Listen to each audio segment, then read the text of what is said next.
Man, Alex, you were feeling that one. Yeah, I was just trying to start off hot.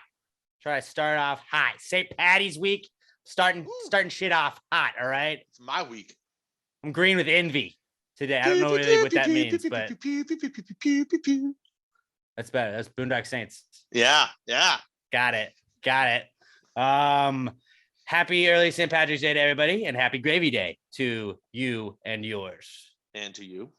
I guess to some of you, you may be listening to like your Gravy Days, maybe Thursdays. To us, our Gravy Day is Wednesday. But Gravy Day is a fluid day. You know, it's whatever day you're listening to Pass the Gravy. If it's a Thursday, which to I think a lot of people, it is a Thursday.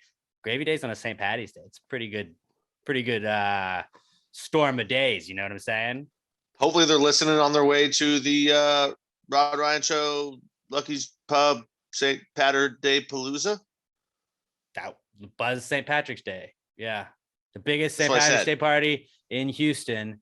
We're right across from Minute Maid Park on Texas Avenue. Lucky's Pub that formerly was downtown is now no longer in existence. Do a little pop-up. They always had the biggest St. Patrick's Day parties, and they were like, you know what? Fuck it. We may not even be a bar anymore right now, but we're partying, and it's going to be pretty lit. It's the first St. Patrick's Day anything we've done since COVID, so I'm excited. Make sure you guys pinch anybody not wearing green. That's the rules.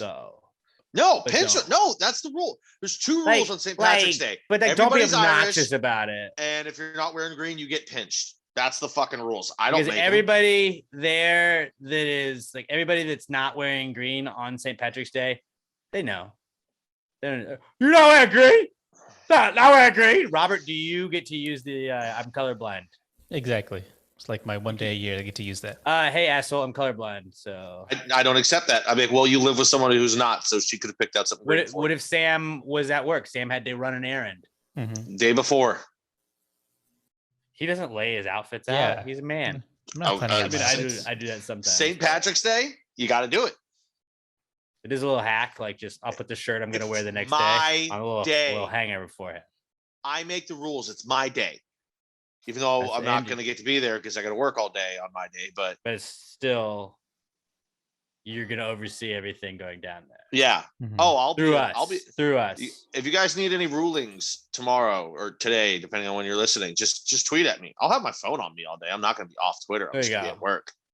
There you go. Well, we got a fun podcast for you guys today. Let me start off though on a serious note.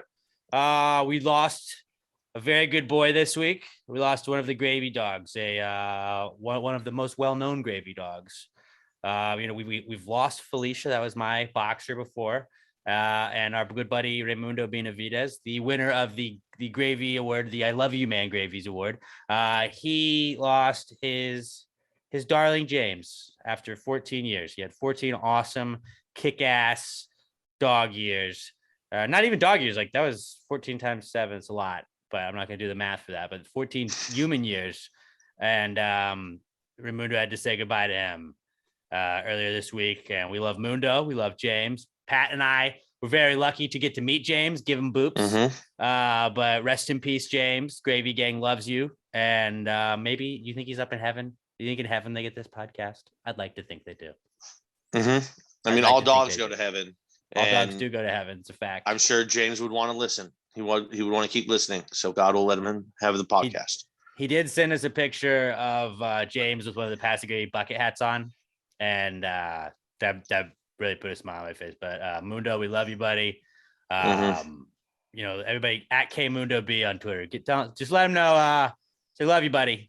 We don't have to get too heavy into it, but just we're gonna do this pod for James. We're gonna dedicate this podcast to James. Doesn't really. In the grand scheme of things, it doesn't fix anything or solve anything, but we loved James too. And he was a good boy. So all the boops to our boy James, all the boops. Okay. All right, let's get into for James, the Precome segment, where we bring up any discussions that we would like to start, any questions, any thoughts. Who would like to share with the class first today? I noticed that I saw something today that I hadn't seen in a while. People actually writing for sale on their car windows of them selling their cars. and it's not something I've actually noticed. I'm like, oh yeah, I haven't seen that around lately. Gas is too high, man. Can't even afford the car anymore. Well, like I've seen like signs, not so much the writing. The writing is cool though. How can you see that though when you like write all over your car for sale? Because they're not driving it. Yeah, they're hoping somebody else will buy it and it'll be. But I saw the car at HEB. They were driving it, and it was written on the windshield. Sometimes they'll like park it in a Ricky Bobby's spot. Ricky Bobby's in that car. Might be sold the windshield. Doesn't matter. I've seen the for sale by owner sign, and that usually makes sense for houses. It's just like, oh, I'm not a realtor. I'm just the person that owns it selling. But it's funny when it says for sale by owner, and it's like somebody driving around the car. It's like, yeah, man, I figured it was. It's not a dealership.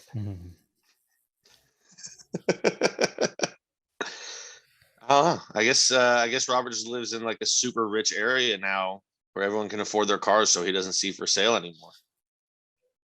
That's Robert's moving up in the world. We're paying him too much. It's cheaper to buy a used car for sure right now, and yeah, but like you probably. I'm going to be doing it soon. You probably want to buy the Tesla, Pat. That's what. No, that's expensive. That's what they're all telling you. Buy the electric car, Pat.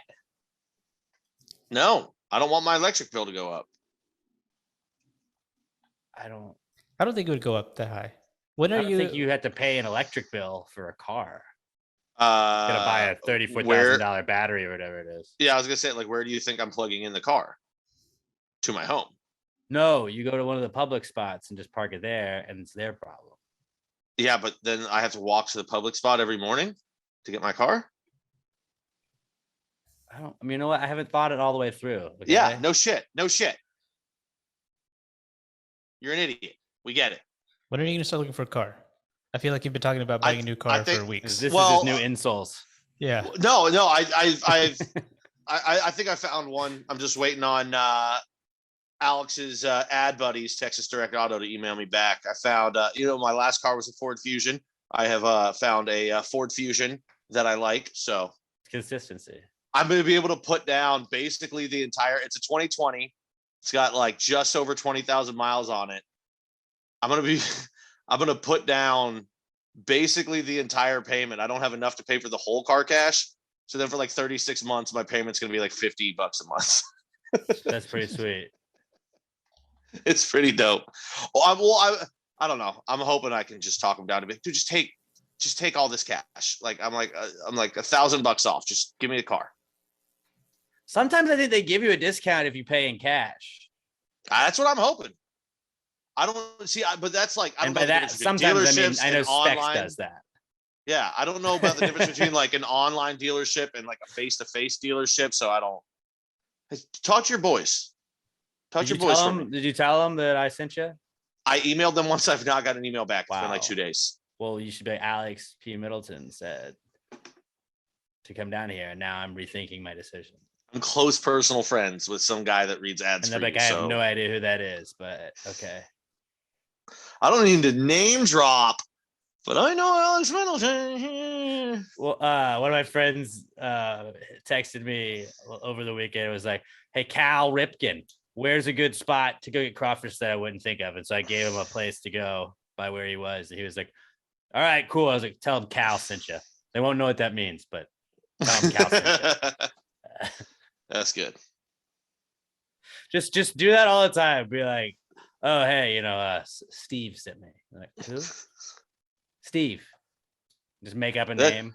That's one of my favorite things. I have no idea who that is. He said you guys would take care of me. He said you guys would know what to do. At the restaurant, someone's like, "Can I do this?" And we're like, "No." And they're like, "I know Jonathan." And we're like, "Cool, so do we. You can't do that." Call Jonathan. Tell him to tell me to do it then. Tell me to do it right now. We know Jonathan. Like, we're friends with Jonathan. Like, I want to tell people all the time when they say we know Jonathan, I want to be like, yeah, he doesn't know you. Like, he does. Like, you might remember him. I can't tell you how many times when people be like, "Hi, John." He goes over, walks to the table. I'm like, "Who's that?" He's like, "I have no fucking idea." That's like, that's a sign of a really good owner, though. Somebody once told me that like they're like, a good owner makes people think that they know him, even if they have no fucking clue who that is. And the bar I watch soccer at, Nick's place, like Nick is the owner, and comes in, because a lot of times like those places, like they're just named after somebody that like you took it over or whatever. But Nick is actually the manager and owner of Nick's place, and he'll walk in and like, what's going on, guys? And like, I think Nick would recognize me, but I'm like 50-50, probably like 60-40 that he would be like if you're like, what is his name right now? Go. That he probably wouldn't know. But Nick sees a lot of people. I think he's like, oh, that's the guy. He comes to the West Ham games. He watches the West Ham game. He's knows the American what I guy. do a lot. Yeah. But like, I don't think he knows my name. And it's like, I don't care. But like, he makes like, he talks to you like he knows you. And that means that Jonathan's a good owner, because it's like, oh, I know Jonathan. We're tight. And Jonathan's like, I have fucking no clue who that guy is. But like, he talks to you. He's polite. He makes you feel like he cares. Yeah. I mean, it's part of the business. But so just to break off of that, don't ever be the guy in the restaurant that's like, I know the owner. Because guess what? So does the staff. Yeah. Most times, at least. No, we can't make you a grilled cheese. Why? Because you're at fucking Papa John's. That's why. Get the fuck out. You should start doing it at places that's like go to McDonald's. Like, what the fuck are you doing? I know Ronald McFucking Donald, man. I know Wendy, okay? I know Bob's Big Boy. I know him. I know the Burger King. I think that was a Dan Cook bit. I know four of the five guys. I don't know all five, but I know four of them. They're nice guys. That fifth guy, kind of an asshole. Still like his burger and fries, though. Yeah. Actually, those fries are trash. I don't know. They're not good. I haven't had it in like 8 years, but I just remember eating them and be like, these suck. They give you like a pound of them, so you can't really complain. Quality over quantity, my friend. So that was Robert bringing it. That started from Cars with For Sale. Yeah, two restaurants. You ever call the number? You ever call the number? No. So hey, what's it? No, Robert can't afford the gas either. But I mean, I got $200. Is that gonna work? Like, it doesn't. It says $5,000. Well, I got $200. You want $200? Take it or leave it. I'll Uber you food for a week, and I'll cut your grass twice. And I'll send you pictures whenever you're thinking about it. I had an idea, and I'm actually shocked that the world hasn't figured this out yet. Why don't we have alcohol that doesn't give me a hangover? I think that's part of the alcohol. Hi, Sam. No, but like, I mean, granted, I don't really get like bad hangovers. Like I don't get headaches and shit like that. Sick brag, dude. I'm just fucking tired. So like, if you're watching the video version, you're probably like, hey, Pat's on one of those days. Yeah, I am. Because I didn't get to sleep in, and I played video games till 5. But whatever, it's none of your business. I just like, how have we not figured this out yet? Like, weed doesn't give you a hangover, but also, you know, you're not poisoning your body. You're just kind of smoking something. Makes you fall asleep. Yeah, it can make you sleepy. Can give you weird ideas. Mm-hmm. But like, come on, booze, figure it out. Yeah, booze really should figure it out, though. That's a good point. I mean, they have a lot of things to like combat hangovers. So I always have goodies ready to go. I mean, like water. Water's a big one, and I just don't use it. Like, if I'm at work, I'll drink so much fucking water. If I'm at home, I don't touch the stuff.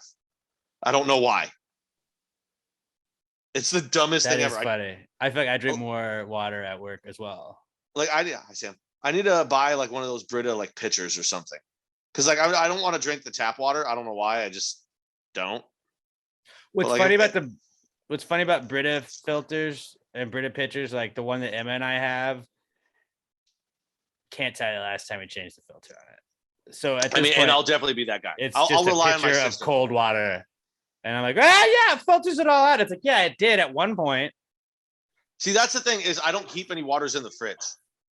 Emma said we've changed it every 3 months, so Emma changes it. I don't change it. Yeah, shocker there. That's the thing. I appreciate you. I like cold water. I want cold water. I don't keep water in my fridge, and my fridge doesn't have like the, shoots water out of it thing. Well, yeah, you're a millionaire, right? But every time I see one of those, I'm like, oh, it must be nice owning a bank. Must be fucking Bezos. nice. Can I get the crushed ice? Is that cool? Yeah, I mean, and also because of that, I also don't have the ice. Like if I had the ice thing, I don't even need the water. If I just had the ice thing, I would go right to the sink and fill it up. I just want cold water, and I don't have it. And now, as I'm talking about this, I'm thinking about fuck. I'm super dehydrated right now because all I've had today is like a margarita, a cup of coffee, 0 sugar Dr. Pepper cream soda, and yeah, that's it. I probably should be drinking more fluids. When did you have a margarita? I got Chewy's for lunch. I went. Okay. Like I said, I had to borrow my sister's car this morning because mine was it wasn't done in the shop. I brought it back to her, had a chimichanga and a margarita, and then went and got my car. That's good. I'm an Elvis Presley memorial combo kind of guy. I saw that on the. No, I was chicka boom boom. I dropped her off in the morning and I could smell fried tortillas, and I was like, I'm coming back later for a fucking chimichanga. It's chimichanga. Sorry. Chimichanga. Good call. Yeah. And if you bring a picture of your dog, they give you like a free appetizer. That's always cool too. Nice. You have to have a framed picture of your dog. Then they put it on the wall, and then every time you go to that Chewy's, you're like, hey, that's my dog. There she is. I love dogs. dogs. I think it also brings joy to others that see it too. But yeah, I need alcohol that I can. But see, also, you know what? I'll probably get alcohol poisoning if I can just be like, oh, I'll just keep hammering this because there's gonna be no effect tomorrow.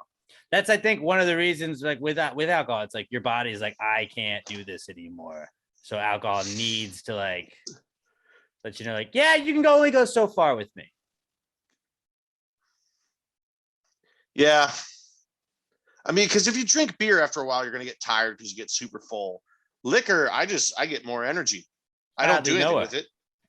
Ooh. Some would say that's the best time to liquor. That might be. Consensually, of course, though. Big consent podcast. We're a big consent podcast. Let's just change the name to the consent podcast. That would be. I might buy the domain. Hashtag consent gang. Hey, fellas. You know what I like? I like consent. My side, her side, everybody's side. Because that's how we do it here on the Consent Podcast.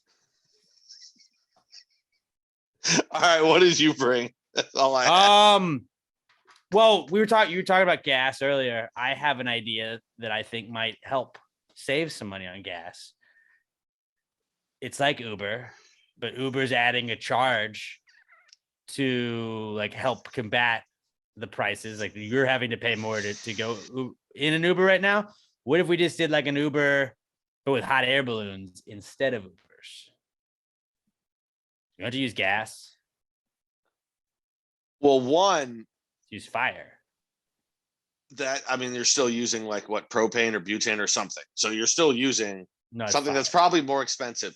Yeah. It's magic. You're using magic. Okay. Second of all, I don't know if you know this, but like you can't really steer those things. It just takes a little longer. So if you're like, hey, I need to be within a 40-mile radius of this place, they'd be like, okay, we got you. But if you're like, I got to go to, the car detailing shop down the street, they're going to be like, nah. That's not really downwind, my dog. I can't even go that direction, buddy. You can like turn it, right? I don't think so. There's no way. You have to be able to steer. You can steer. I don't think so, man. A hot air balloon. I don't think so. So when people go out to like Phoenix, but I see that's a popular hot air balloon place. When they go out to Phoenix, Arizona and hop on a hot air balloon, they're just like, see you where I see you. Like they got to have a way to steer it. Maybe not a great way to steer it, but like you can maneuver it to where you're going. It's literally just a balloon filled with gas. Do you see any fins or anything on it? No. But like you would like pull it a different way, right?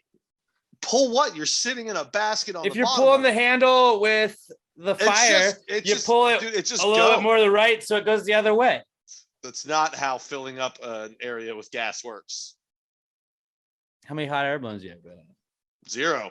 So how would you know exactly? I have a functioning brain. It's not highly functioning, but it's functioning. Smooth brain. Very smooth brain. I also don't think that they go very fast. So you might have to like set aside like 2 hours to get to your destination. Think of the scenery you could see and take it. Didn't think of that, did you? I mean, like, depending on where you are, if you're taking a hot air balloon in Lubbock, like, oh, I can see the other side of Lubbock. Great. But people people propose in hot air balloons. You just like, well, I don't know where we're coming down, but we're going down somewhere. Yeah, we're gonna awkwardly make out in front of this stranger for the next hour and a half. Right? That'd be so. I'm just gonna. You guys keep on. Yeah, you guys keep dry humping 3 feet away from me. It's okay. Can you steer a hot air balloon?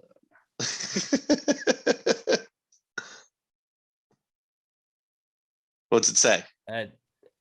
Okay. It's a yes Hot or air no balloons? answer. Well, not really. Hot air balloons have no built-in mechanism for steering or propulsion, so it seems like you're right there. It uses the speed and direction in which the wind travels to move. However, that does not mean that pilots let the balloon amble anywhere. At different altitudes, the wind speed and direction are different. So, like, if you knew what you were doing, you could kind of steer it. But again, it's like being on a sailboat. You kind of got to hope that the wind's working with you that day. I mean, I've played Red Dead Redemption 2, okay? I know a little bit about them. And when you're up there, it's higher or lower, and that's all you can do. Or like you're just trying to catch a different current of wind. But you ain't steering shit.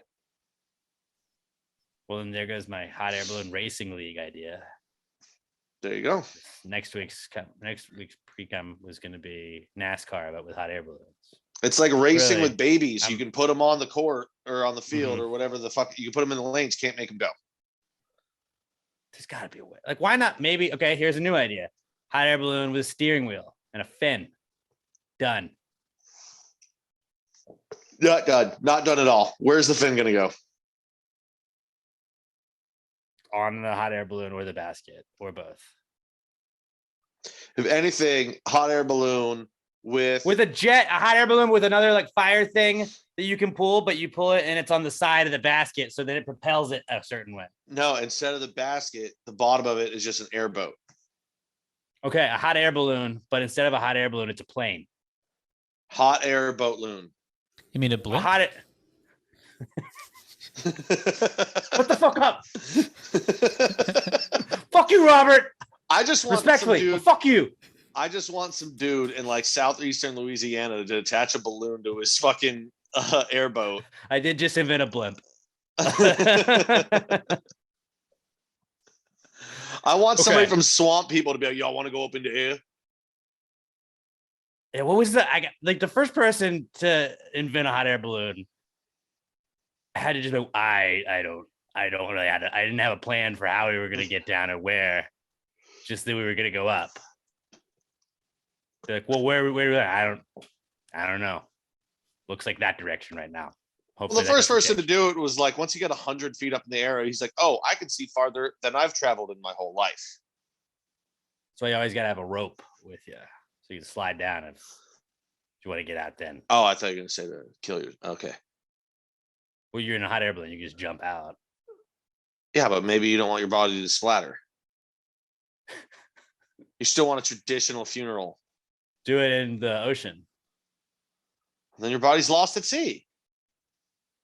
And also, after you get about 100 feet up, landing in the water is basically like hitting concrete.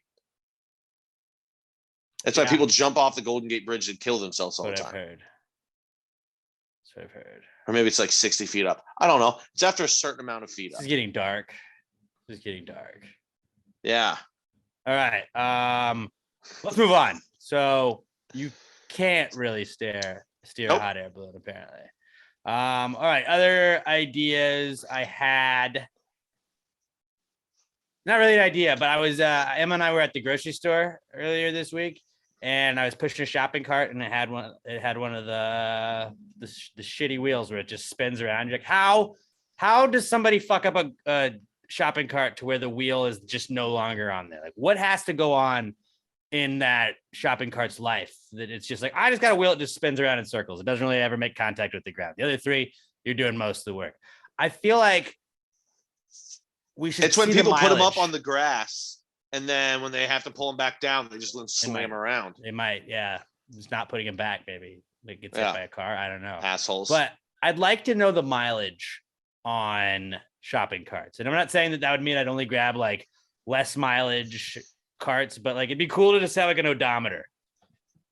Because like, I don't know, like what do you think the average mileage is in a year that a shopping cart goes? Like a regularly used shopping cart. Because you're just going around a grocery store. But even if it's a big grocery store, like how many miles do you think it gets? Like you probably get used maybe 10 times a day, max. I mean, there's a lot of shopping carts, you know? A lot of people. Say 10 times a day, you go around the store twice. Like, what do you think the mileage is? 3 miles a year. 3 miles. I feel like it's got to be more than 3 miles. I'm fucking kidding. It was probably like minimum 100. I could say about 100 miles a year. I could see that. Minimum. I mean, depending on where you are. Like if you're talking about the HV on Bunker Hill, that thing is packed 24/7. Like, I mean, those carts are just being used over and over and over and over and over. Like you're saying how many times a day do you say that thing's? I don't know. I was saying like at least 10. Double it. Maybe 10. Double it for that one. I guess I'm trying to think of in general, like the average shopping cart. Think about how many extra miles get put on there a year from people pushing it off to the side instead of walking it to the cart corral. Because then it has to be moved all around. Yeah. Yeah. I mean, just right there. Assholes. I mean, I think it would be cool though. It'd be cool to be like, oh dude, the shopping cart's gone 1,000 miles. This is an old shopping cart. Doesn't even have that magnetic thing that once you take it out of the parking lot, it locks so you can't steal it. And now if it's like a homeless dude shopping cart, so many more miles. But that's not like that's not your average shopping cart. No. Maybe they get one back. Do you think like homeless actually people, that would probably be sub less out? Miles? Do you think you'd sub out your cart? Like, is it like when you go with a car, you trade it in? He's like, I don't want this one anymore. Let me take all my stuff, put it in this one, and just leave this one here. That's gonna be the next step. You know how in like California and New York and shit, they charge you extra if you want to use their bags. They make you bring your own bags. I bet you the next step is like, no, we're not even doing carts anymore. Like you gotta bring your own cart. Oh, that'd be so annoying. That'd be the worst. Even more people would move to Texas because we just want carts. Can't deal with that state anymore. We need carts. I'm buying a lot of shit online that I think they were in New York and you had to like pay for bags. That's what I was saying. Bring your own. New York and California does it too. I don't know if it's everywhere, but they do it to where like to cut down on plastic and shit like that. I think Austin is like that. They fucking would be. And it's like 10 cents a bag, but still it's like, well, you didn't bring your own. Like, I don't know. I fucking forgot, man. Yeah. I mean, historically, for 99% of the history of grocery stores, y'all have just provided that for me. True. And if you don't give me a bag, I'm going to one by one walk my items to and from my car just to be in your way for the next 20 minutes. Give me a fucking bag. I'm not paying 10 cents. Just do it like all. Just be a real dick to a fucking grocery store worker for no reason. Like that's the way to do it. It's a real cool thing to do. Do not do that. Kidding, guys. Kidding. Good.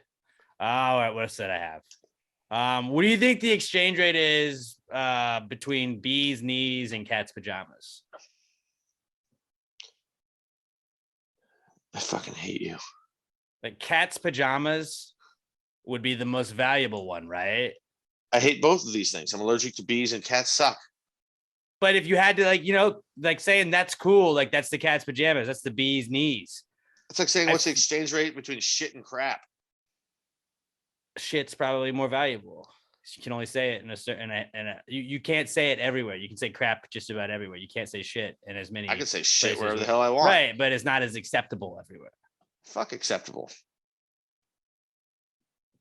I think cat's pajamas is the more valuable one. So I would say it's 2-1 cat's pajamas to B's knees, because bees all have knees. They're all born with 2 knees, as far as I'm concerned. Not all cats have pajamas. And think about how hard it would be to get a cat in pajamas. Not Imagine easy. that. They're Imagine squirmy that. little bastards. Yeah, I bet cats hate pajamas. They're temperamental and squirmy. I bet it would be very difficult. What do you think the exchange rate would be? I'll agree with you. 2-1. That's just what makes the most sense. It's the same Robert? exact odds that I want to kill myself right now. Oh, jeez. Yeah. Knock it off. Yeah, agree. Unanimous. That's just joking. Yeah, Pat is just joking. We take suicide very seriously. 1-800-SUICIDE or whatever it is. Call the suicide hotline. Google if you're it. feeling Google down. will tell you the right number. Right, just put on the podcast, the video version, just put the number. It's like only on mine though. Just specific. For the rest of the podcast when Pat talks, just make sure that's it's okay to not be okay, guys. Okay, so I think 2-1 makes the most sense. And Sure. With that, we'll move on to oh wait, no, I have one last thing. And yawning. Is it backwards screaming, or is it just the quietest screams ever? Like, are you reverse screaming when you yawn? No. Many Mhm. times when I yawn, I yell. I feel like you gotta take a big deep breath. Like I'm yawning right now because I'm talking about it. Yeah, but me and my Let us know brother. if you and yawned my listening dad, to this part of the podcast. I've been yawning the whole fucking time. But like when I don't have a microphone next to my face, me, my dad, my brother are all big time like loud yawn guys, where we go like, "Ah!"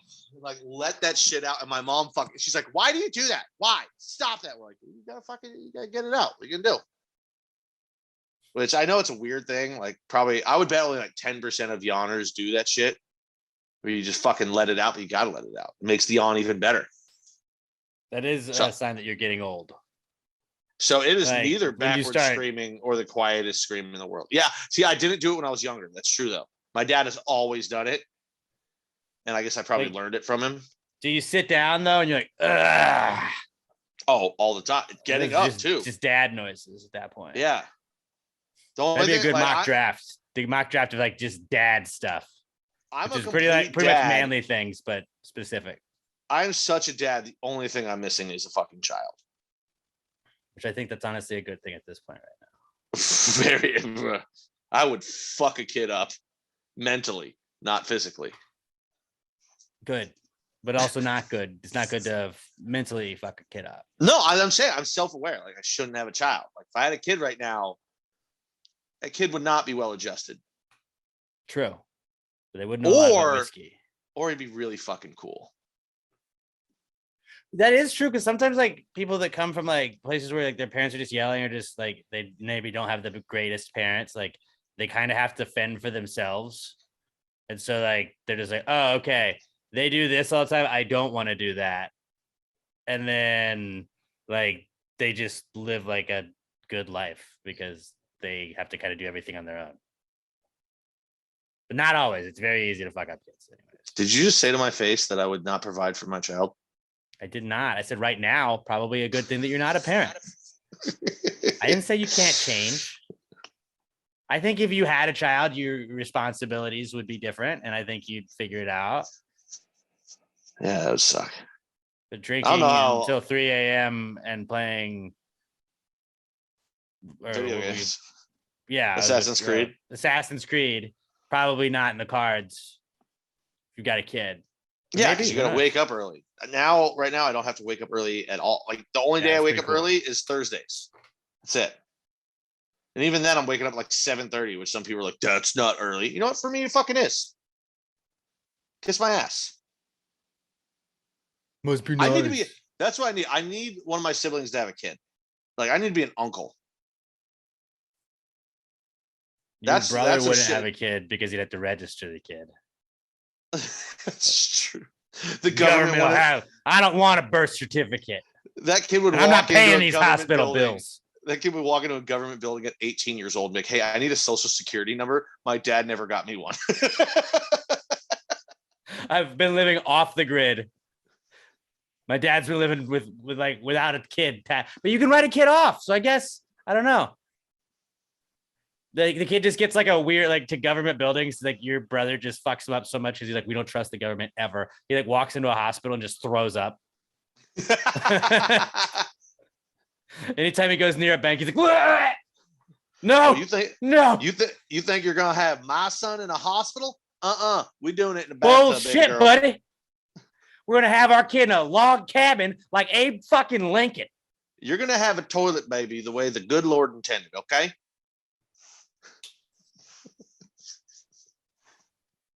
This is a weird podcast already. I'm loving it. We're 35 minutes in and we're fucking rolling.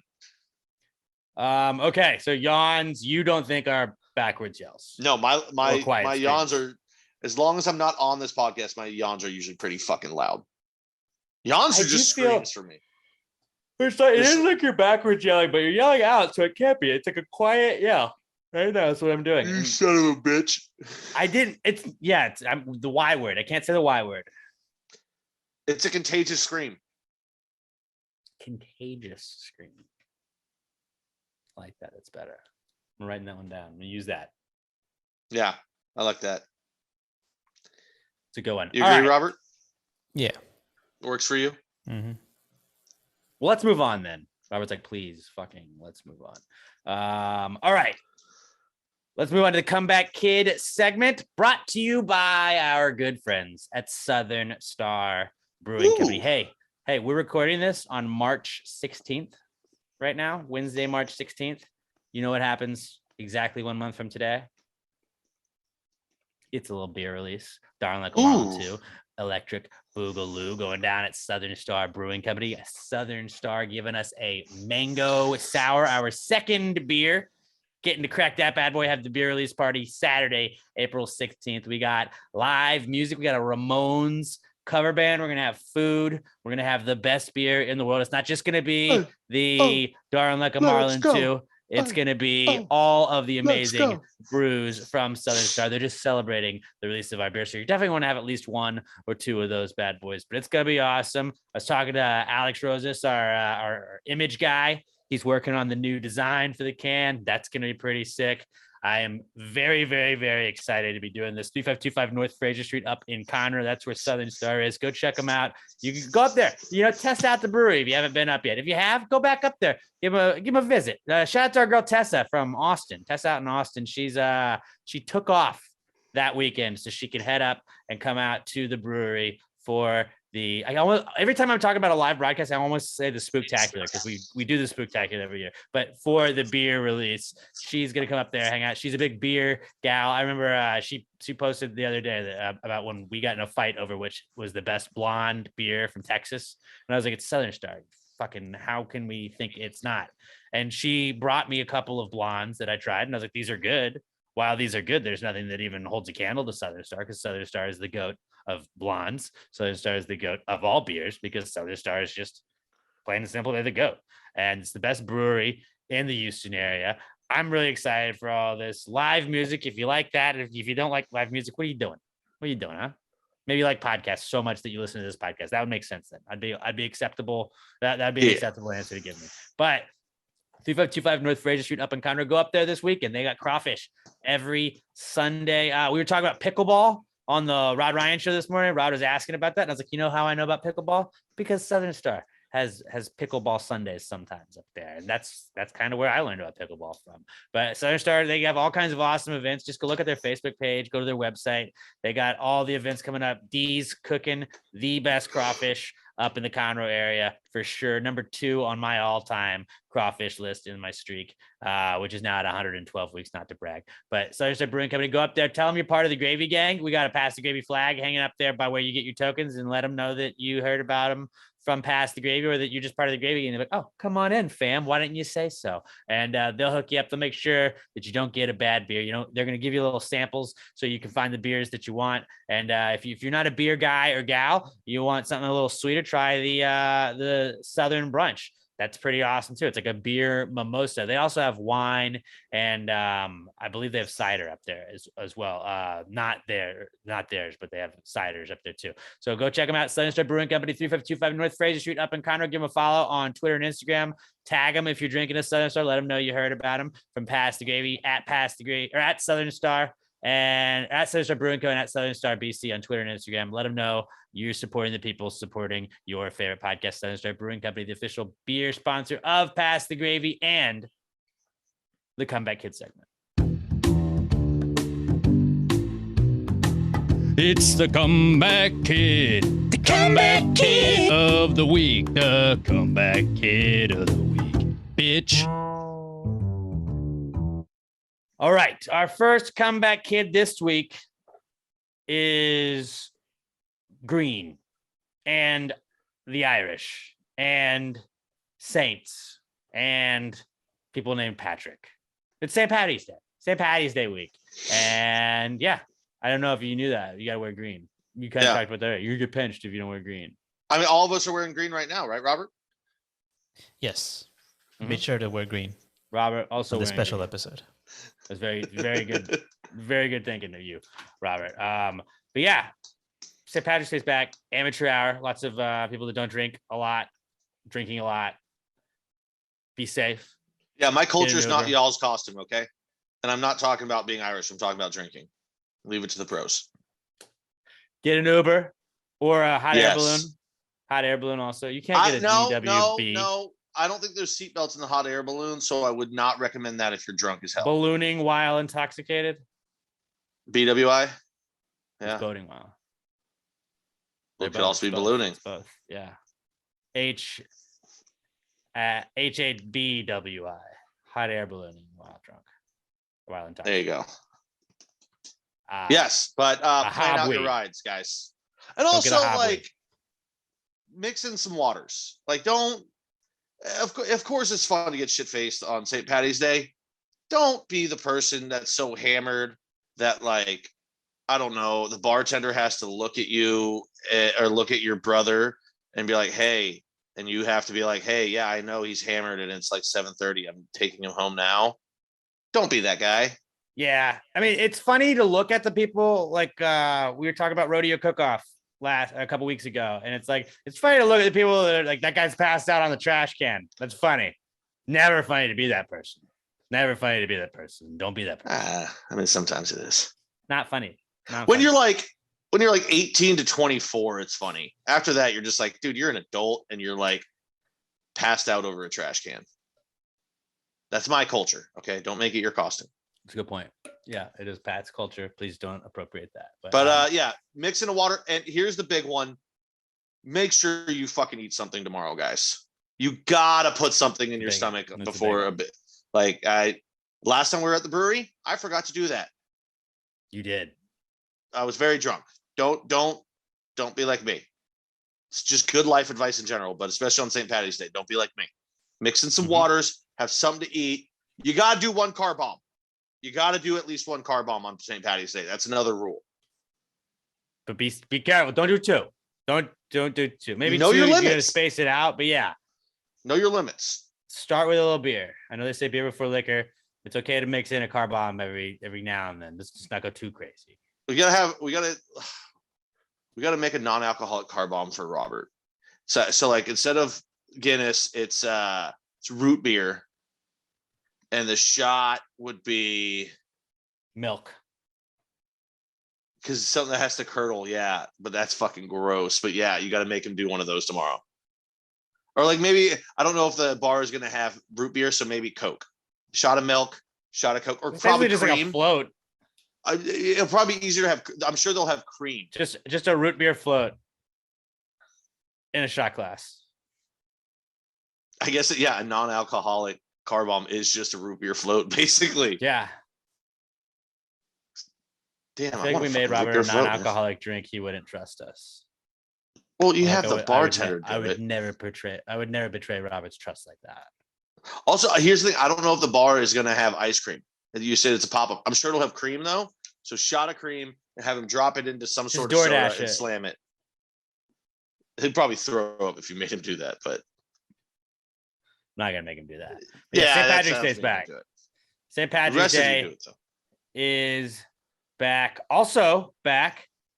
He was a comeback kid a couple weeks ago, it feels like. But Tom Brady, he's back because he announced that he's not retiring anymore. He retired for 40 days. You know who else retired to a desert for 40 days? Mark Jesus. McGuire? Oh, Jesus. Jesus. Yeah. Sorry. It was Jesus that did that. And yeah. So Tom Brady's back. The Bucs are back. He announced it right before the start of free agency, so a bunch of Bucs players could stay if they wanted. And looks like they're going to be a pretty good team in that division right now. Yeah. I mean, Panthers, who have nobody. that sucks.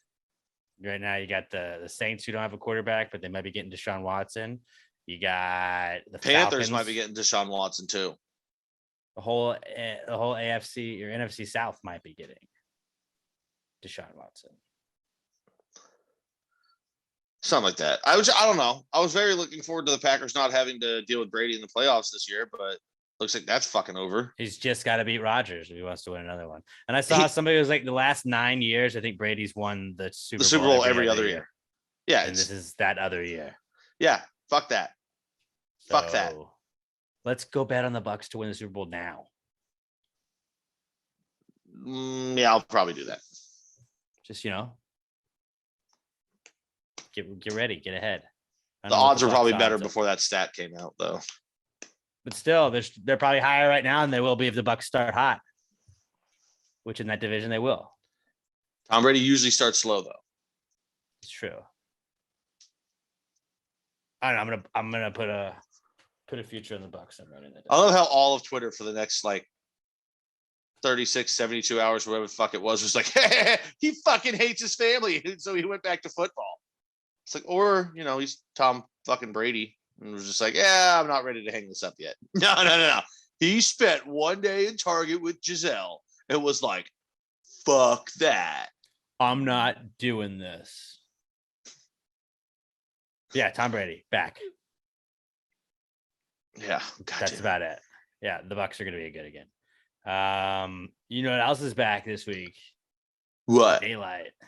Oh, Daylight's back. Did you spring back? You spring your clocks back 2 hours this past weekend? I don't touch shit, man. Phone. The Wi-Fi government signal data services do it for me. I guess I could have used this as a not cool. I should have used this as a not cool, but I bought a new bedside alarm clock because my other one fucked up and it did not change. Which was really not that inconvenient. I just had to be like, hold this down, change it in an hour. But I was like, fuck. The other one I had did change, you motherfucker. That sucks. When are we gonna get microwaves that just change on there? I don't know. Microwaves are way behind the curve. So for everyone that hasn't heard yet, the Senate agreed to end daylight savings or continue. I guess it's technically continue it forever. We're just never going to go back. So yeah, I was thinking about this. How funny would it be? Because I think it still has to go by the House to be ratified, and then the government, the president, ratifies it or whatever. How fucking funny would it be if the House was just like, no, we're shooting this down? Like the most useless, fucking dumb thing to ever disagree with, and the government is just like, no, we got to get in the way somehow. My sister wasn't happy with this though. She likes it being darker long. She wants it to end on the previous one. I'm like, dude, I don't mind it. I'm used to it, so it's like I don't know. It's when it gets darker. It's whatever. I'm not complaining. Yeah. I think it's funny when people act like it ruins their whole fuck you. I think that's on you. That's on you for having normal sleep hours. I don't have any. This is good for anyone that lives on the west side of Houston, but works more in towards the city. because I don't know if you've ever driven home or driven out like to the west side, Katy side after work, and it's like 5:30, 6 o'clock, and you're going straight down I-10 with the sun just fucking staring you straight in the eyes. That shit sucks. With the way time is now, that doesn't happen. So unless you're leaving at like, I guess 6:30, 7 o'clock, whatever the fuck it is. But yeah, now at least when you're sitting in rush hour traffic, you're not going to be blinded as well. So that's pretty nice. Whoever's an hour behind us, that next time zone, they're fucked. Mountain time, they're fucked. But screw them. I don't live now. there. We should all just have the same time. We shouldn't, let's all just be on the same time. I want to be on the same time as California. Arizona's probably like, hey, fuck it. We've been this way the whole time. You're all so dumb. Like, fuck you, Arizona. Okay. Do you think anybody's going to play I'm just going to go with what time I identify with?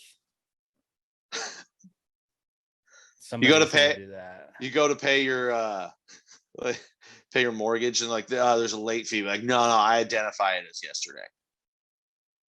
If I'm ever like an hour late, I was like, oh, I'm sorry, I'm on mountain time still. Like, from when? Why are you on mountain? Sorry. I have a Colorado mindset. I was in Rado last week, and like, no, you weren't. You were right here. No, but like mentally, I watched Out Cold this weekend. So I was watching a Nuggets game. It was like I was there. It was really close. You wouldn't understand. Smoked some medical weed. It was the Avs went to OT. I had a lot of money on it, but it was basically like I was at the Pepsi Center.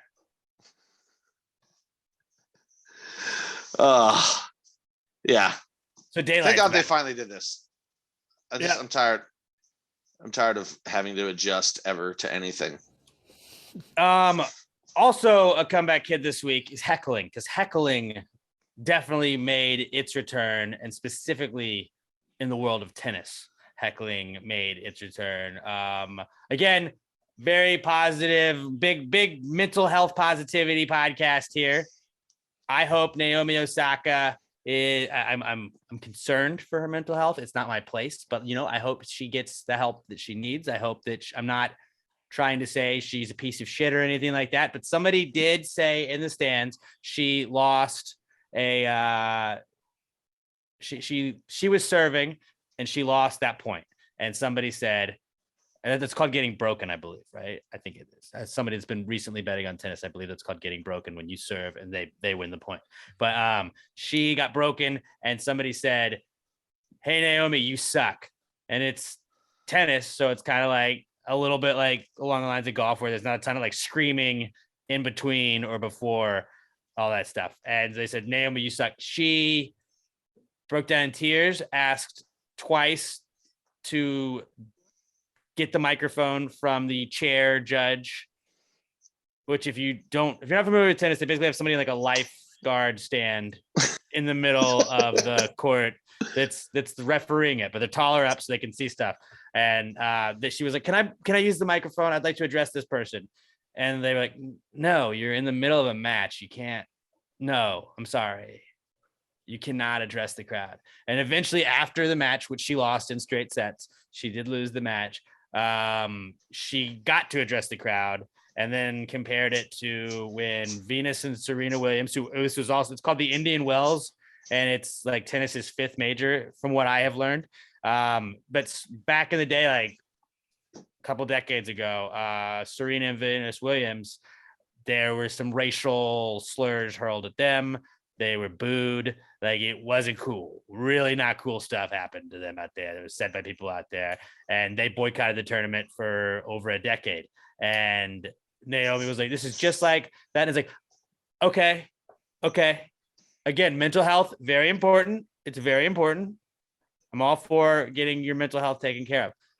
But what is not the same is somebody saying you suck, and then someone also using racial slurs at people. You're a bigot. That's not the same thing, though. You're a bigot. Like, how dare you? Pat, you suck.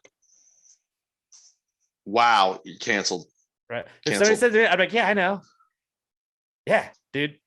Obviously, I suck. Well, no, I mean, it's a different mentality, but like she took a long time off. She took a long time off when all that French Open stuff happened, where she was in the French Open and was not doing media. And like, you kind of need to do media. Like, that's kind of part of the requirement of this job right now. And she was like, it's just not, mentally, I'm just not there. I don't feel like I don't enjoy doing this. And so then she pulled out of the tournament when they kept trying to make her do media appearances and stuff like that. And then she may not have like filmed stuff for a Netflix documentary, and then also promoted a couple of brands, but then like wasn't going to do interviews about anything besides those things. So then she took a hiatus from tennis and then came back. And this was one of the first tournaments she was back in, and she went out in the second round. But it was just like, maybe you came back a little too soon. Like, that is, is it not a slight overreaction? And I understand the people that are saying, this is tennis. It's like golf. You're not supposed to yell things at people. But I'm also like the guy, it's like at a comedy club, you shouldn't be heckling the fucking comedian. You're not part of the show. But also, like, as a sports fan, I boo people. Like, that's part of being a fan, like booing people, hating people, not for their race, not for, their religion, not because of things like that. And I don't know what this person's reason for not liking Naomi Osaka was, or saying you suck. I do not know what it was. But being like, you're not very good. Like, is that the same thing? Like, she just lost. She just lost a set. I think she was like the girl that she lost to was like 70 positions below her. And so it was a pretty big upset. But is you suck taking it too far? Or maybe was she not in the right headspace when she returned to tennis? I'm not trying to say that this is all her fault. It just seemed like a little bit of an overreaction to me. Yeah, I mean, no, it's not her fault. Hey, you suck. And I think there could who knows what happened. Everybody's fighting with the bumper sticker. Everybody's fighting a battle that you know nothing about. So be kind. Maybe that but case. Like you said, like, so people being mad at you and yelling at you, it's part of sports. Like, the more I think about this, I feel like her and Brittany Mahomes should just be best friends. I want to just do what I want to do without having any consequences to what I do or have anyone judge it. No, that's not the way the fucking world works. Sorry, if you want to make $5 million a year playing a public sport where you're competing in front of people, you can't be like, but nobody's allowed to say anything to me. I mean, you can. I don't want to do media. You can. No, you can't. Like, it's obviously, it's but like it. But you can say that, but then you can say, like, I don't want to do media, even though almost every other player, as far as I know, does the media appearances that they're requested. You can say that, but then you can also, like, you can't act shocked and like, what do you mean? Everybody else does it.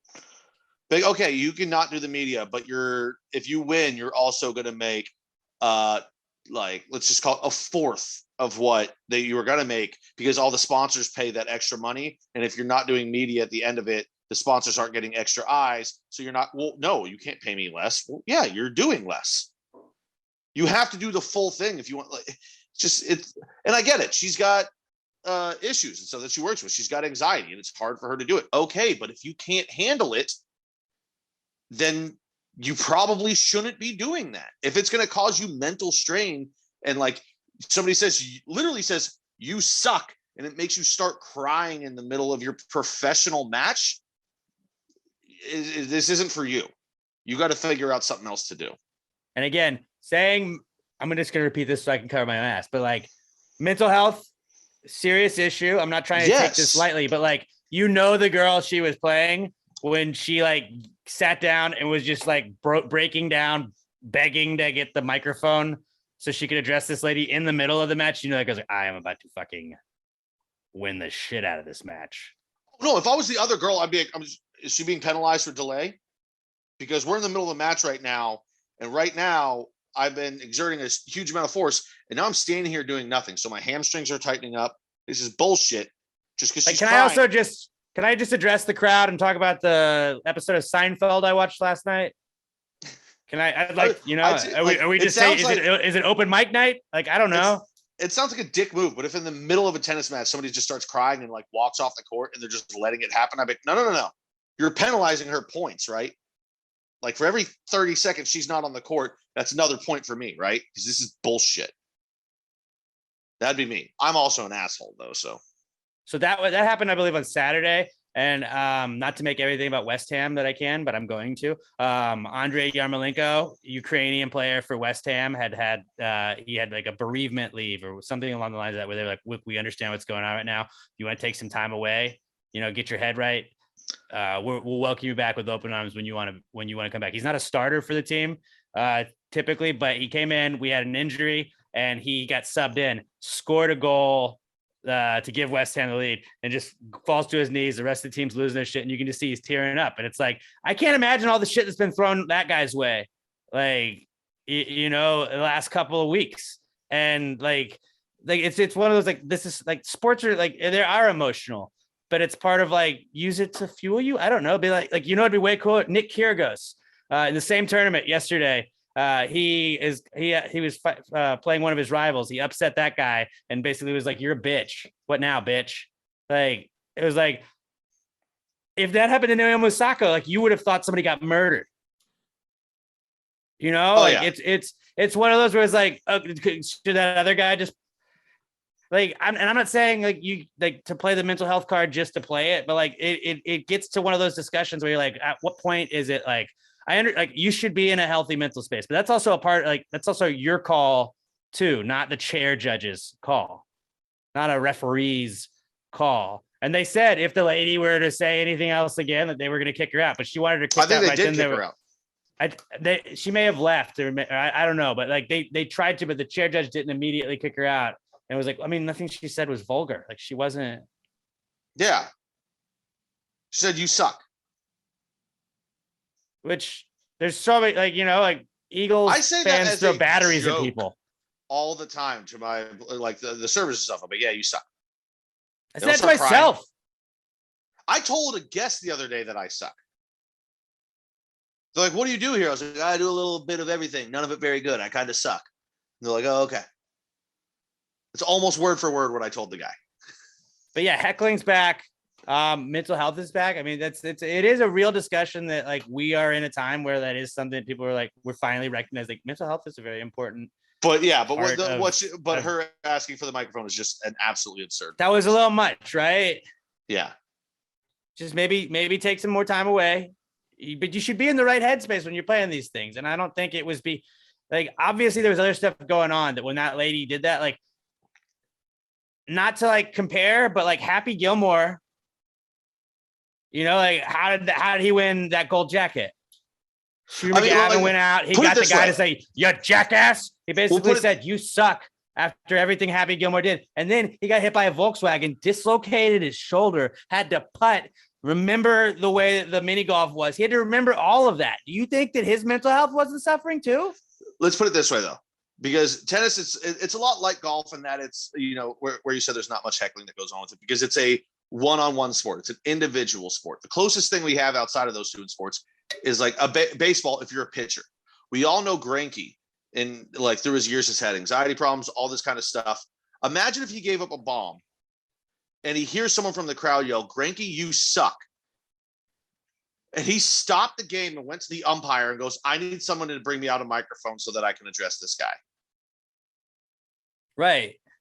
It's just absurd to do in the middle of. No, you don't get to stop the game because somebody was mean to you. Get on with it. Move on. You're a professional. Deal with it. Like, imagine if your boss yelled at you and you were like, "Stop there.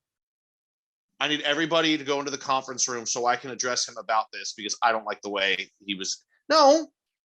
You got yelled at. It fucking happens. And and like, that is a big thing where we may have talked about this like briefly a couple of weeks ago, where it's like the like stuff like Ellen DeGeneres, where like people are like, "Oh, she's mean to her employees." Dr. Phil yells at people, and like, mental health again is important, but like, one of the things about like why you get paid at work, because you're doing stuff that you would not normally do if they weren't paying you.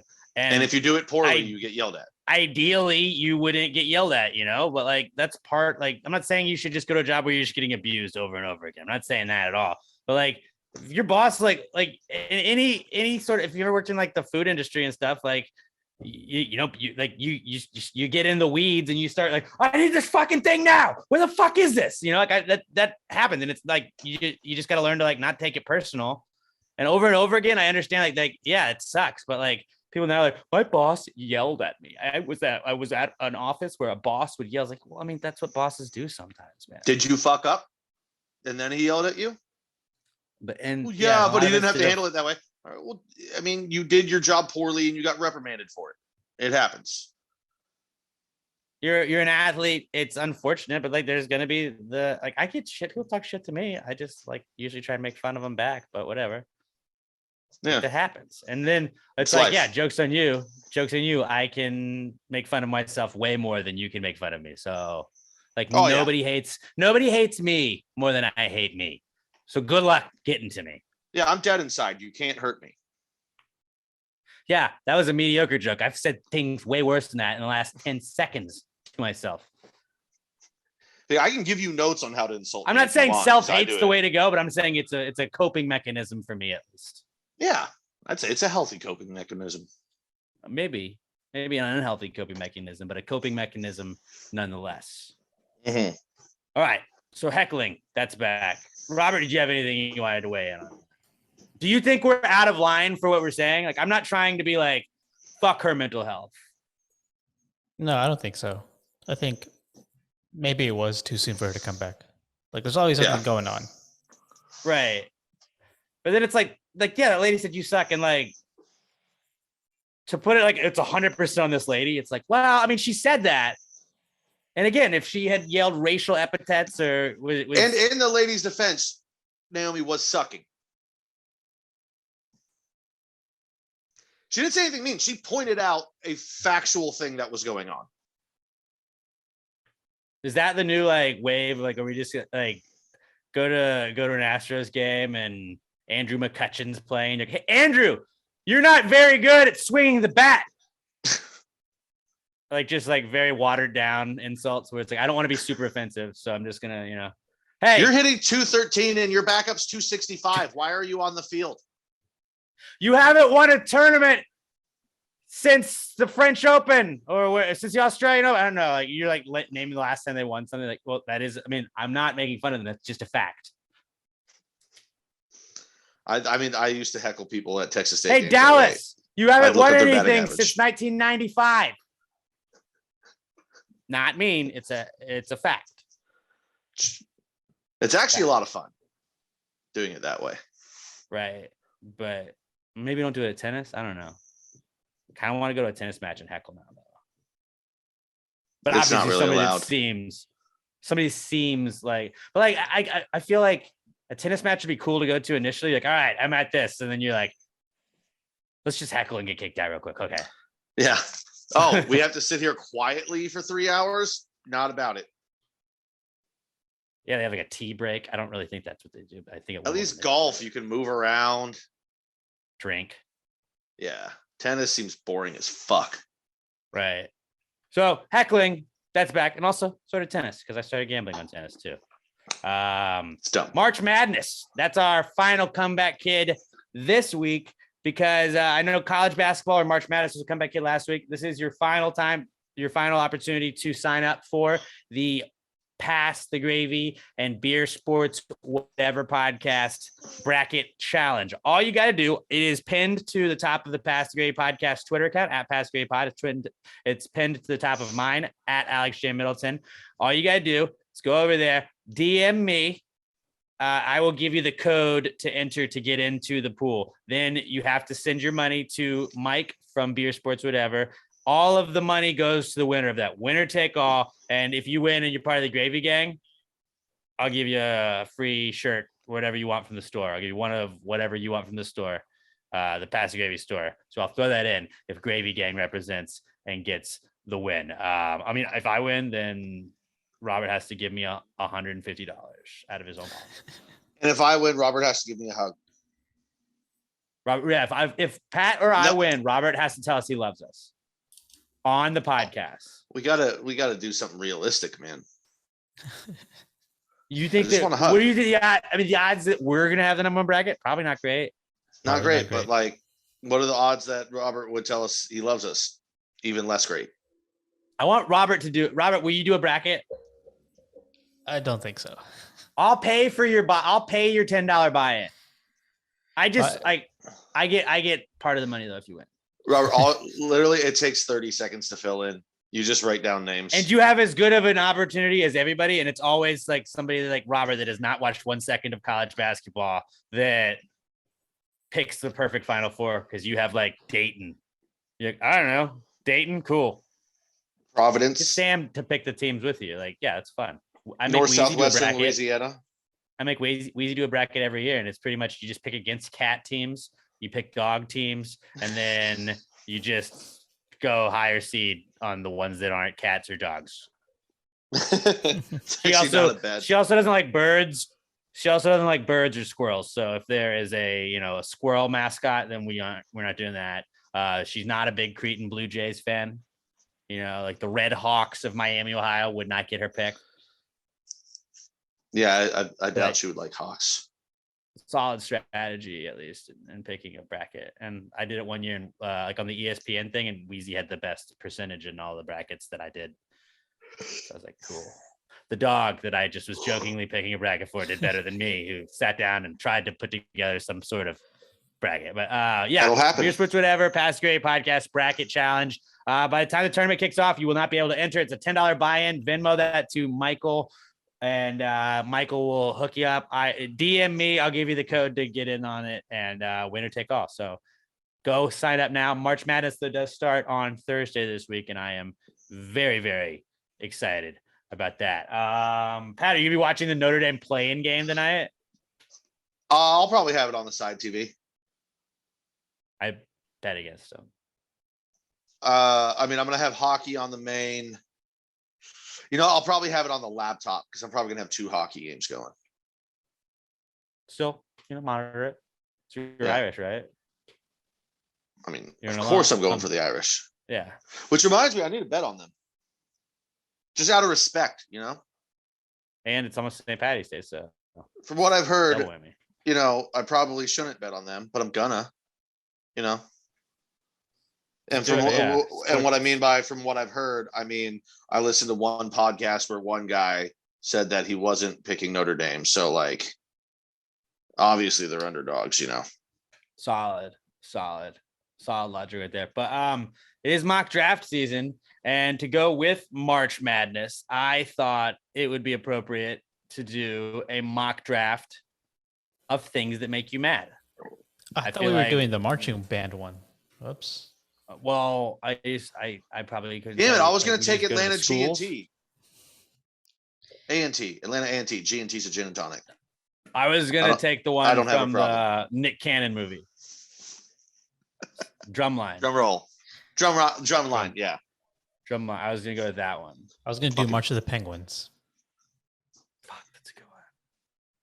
But I guess not. I have to scratch it. Yeah, well, it's going to be the mock draft of things that make you mad. Now, this can be just us specifically, or it can be things that make other people mad that we notice as well. Just to recap, last week we did a mock draft of appliances. Robert was our winner of that. You had 56% of the vote with fucking air conditioning. Place. I got 25% and Pat had 19%. So on the mock draft season through 3 weeks, everybody has one win. Everyone has one. Yeah, exactly. It's great. Ah. It's great. Good thinking there. Good thinking there. So we will be drafting in reverse order of how we finished last week. It is a snake draft, so that means Pat's got the first pick. I will go second. Robert goes third. Robert then goes fourth. Then it's to me. Then it's Pat. Pat, Alex, Robert, back like that. That is a snake draft if you've never heard of a snake draft. The mock draft of things that make you mad. And I feel like there are a couple that like we may, have to like specify on, but we'll get to those as we go. Pat, pick number 1, round number 1, mock draft of things that make you mad. I'm sure there's a better one than this, but this is the first thing that came to my mind. Slow walkers. That shit. Oh, I want to fucking murder everybody in a grocery store when they just won't walk faster. That's a really good one. It's so infuriating.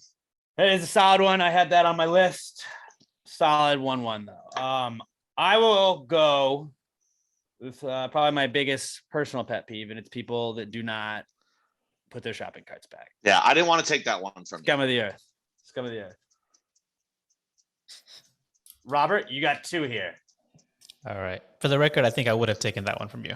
I figured you would, so I'm glad that you did not have the first pick, and I'm glad that I didn't try and wait for it to come back.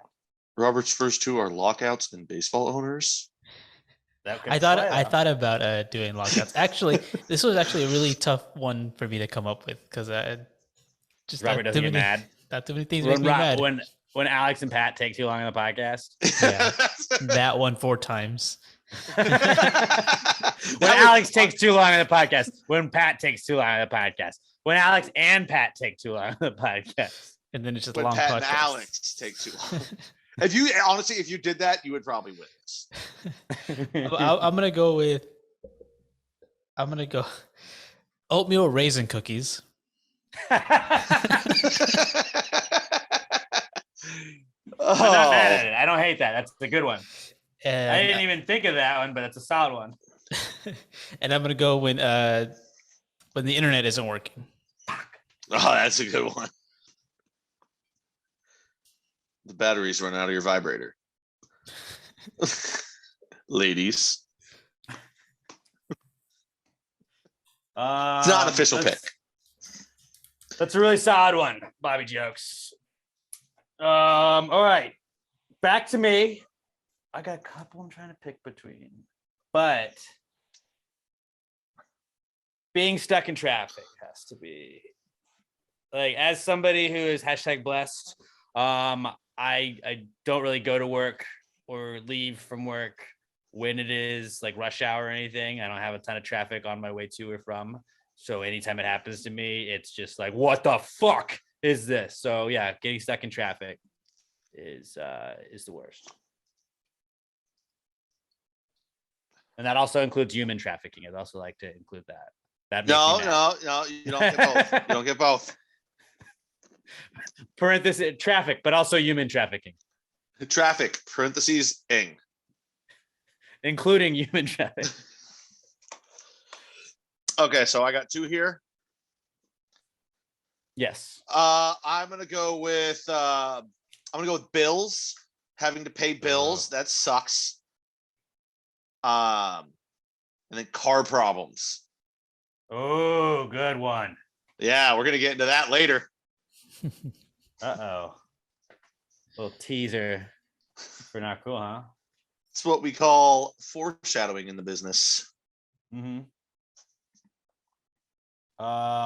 Okay, back to me.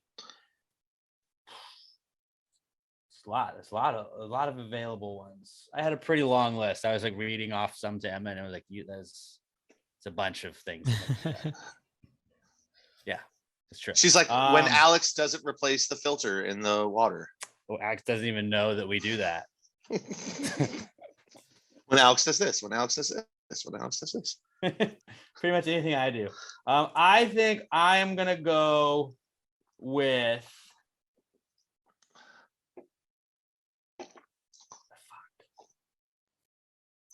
make a decision. When a call goes a bad call against your team. Yeah. Mm-hmm. Bad call against your team. That happened the other night to me. Yeah, that's mine. I'm gonna go with that one. That's a good one. That's a really good one. So my last 2, I'm gonna go speakerphone in public. Good one. Mm-hmm. And for the last one, I'm gonna go with, I think there's been some car related ones, but I'll go with one too. I'll go driving slow in the fast lane. Fucking 100%. Great one. Great one. I'd use one of my 3 car getaways to crash that person's car. Like I used car related one already. I don't know if I double dip on car. I like that of all the things I wrote down on my list, you guys haven't touched any one of them. And I haven't had any of the things that you wrote down. I stream of consciousness said a bunch of shit. Yeah. You didn't have oatmeal raisin cookies? That was I love oatmeal raisin. I love dude. One of my favorite cereals, Raisin Bran. Fucking delicious. Underrated cereal for sure. Gets a lot of hate, not deserved hate. So Not much deserved sugar hate in at all. that. Okay, my final pick. And I'm kind of doing this because I feel like it's going to make somebody in the graphic mad, but it also may cost me the pick. Getting stuck behind someone on a bicycle when you're like on a road. It's a good one. Like, I mean, come on, man. Yeah, I get you're allowed to do this, but there's also sidewalks. Yeah, it's just, I'm with you. Stay off the fucking road.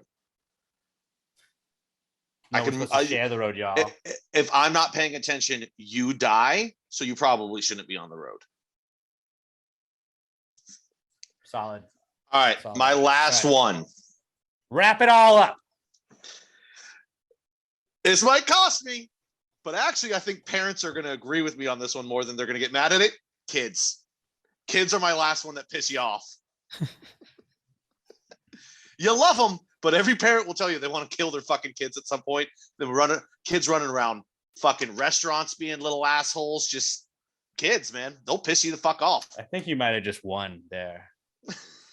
That was a little bit of that was almost a pander pick for parents, but honestly, not a pander.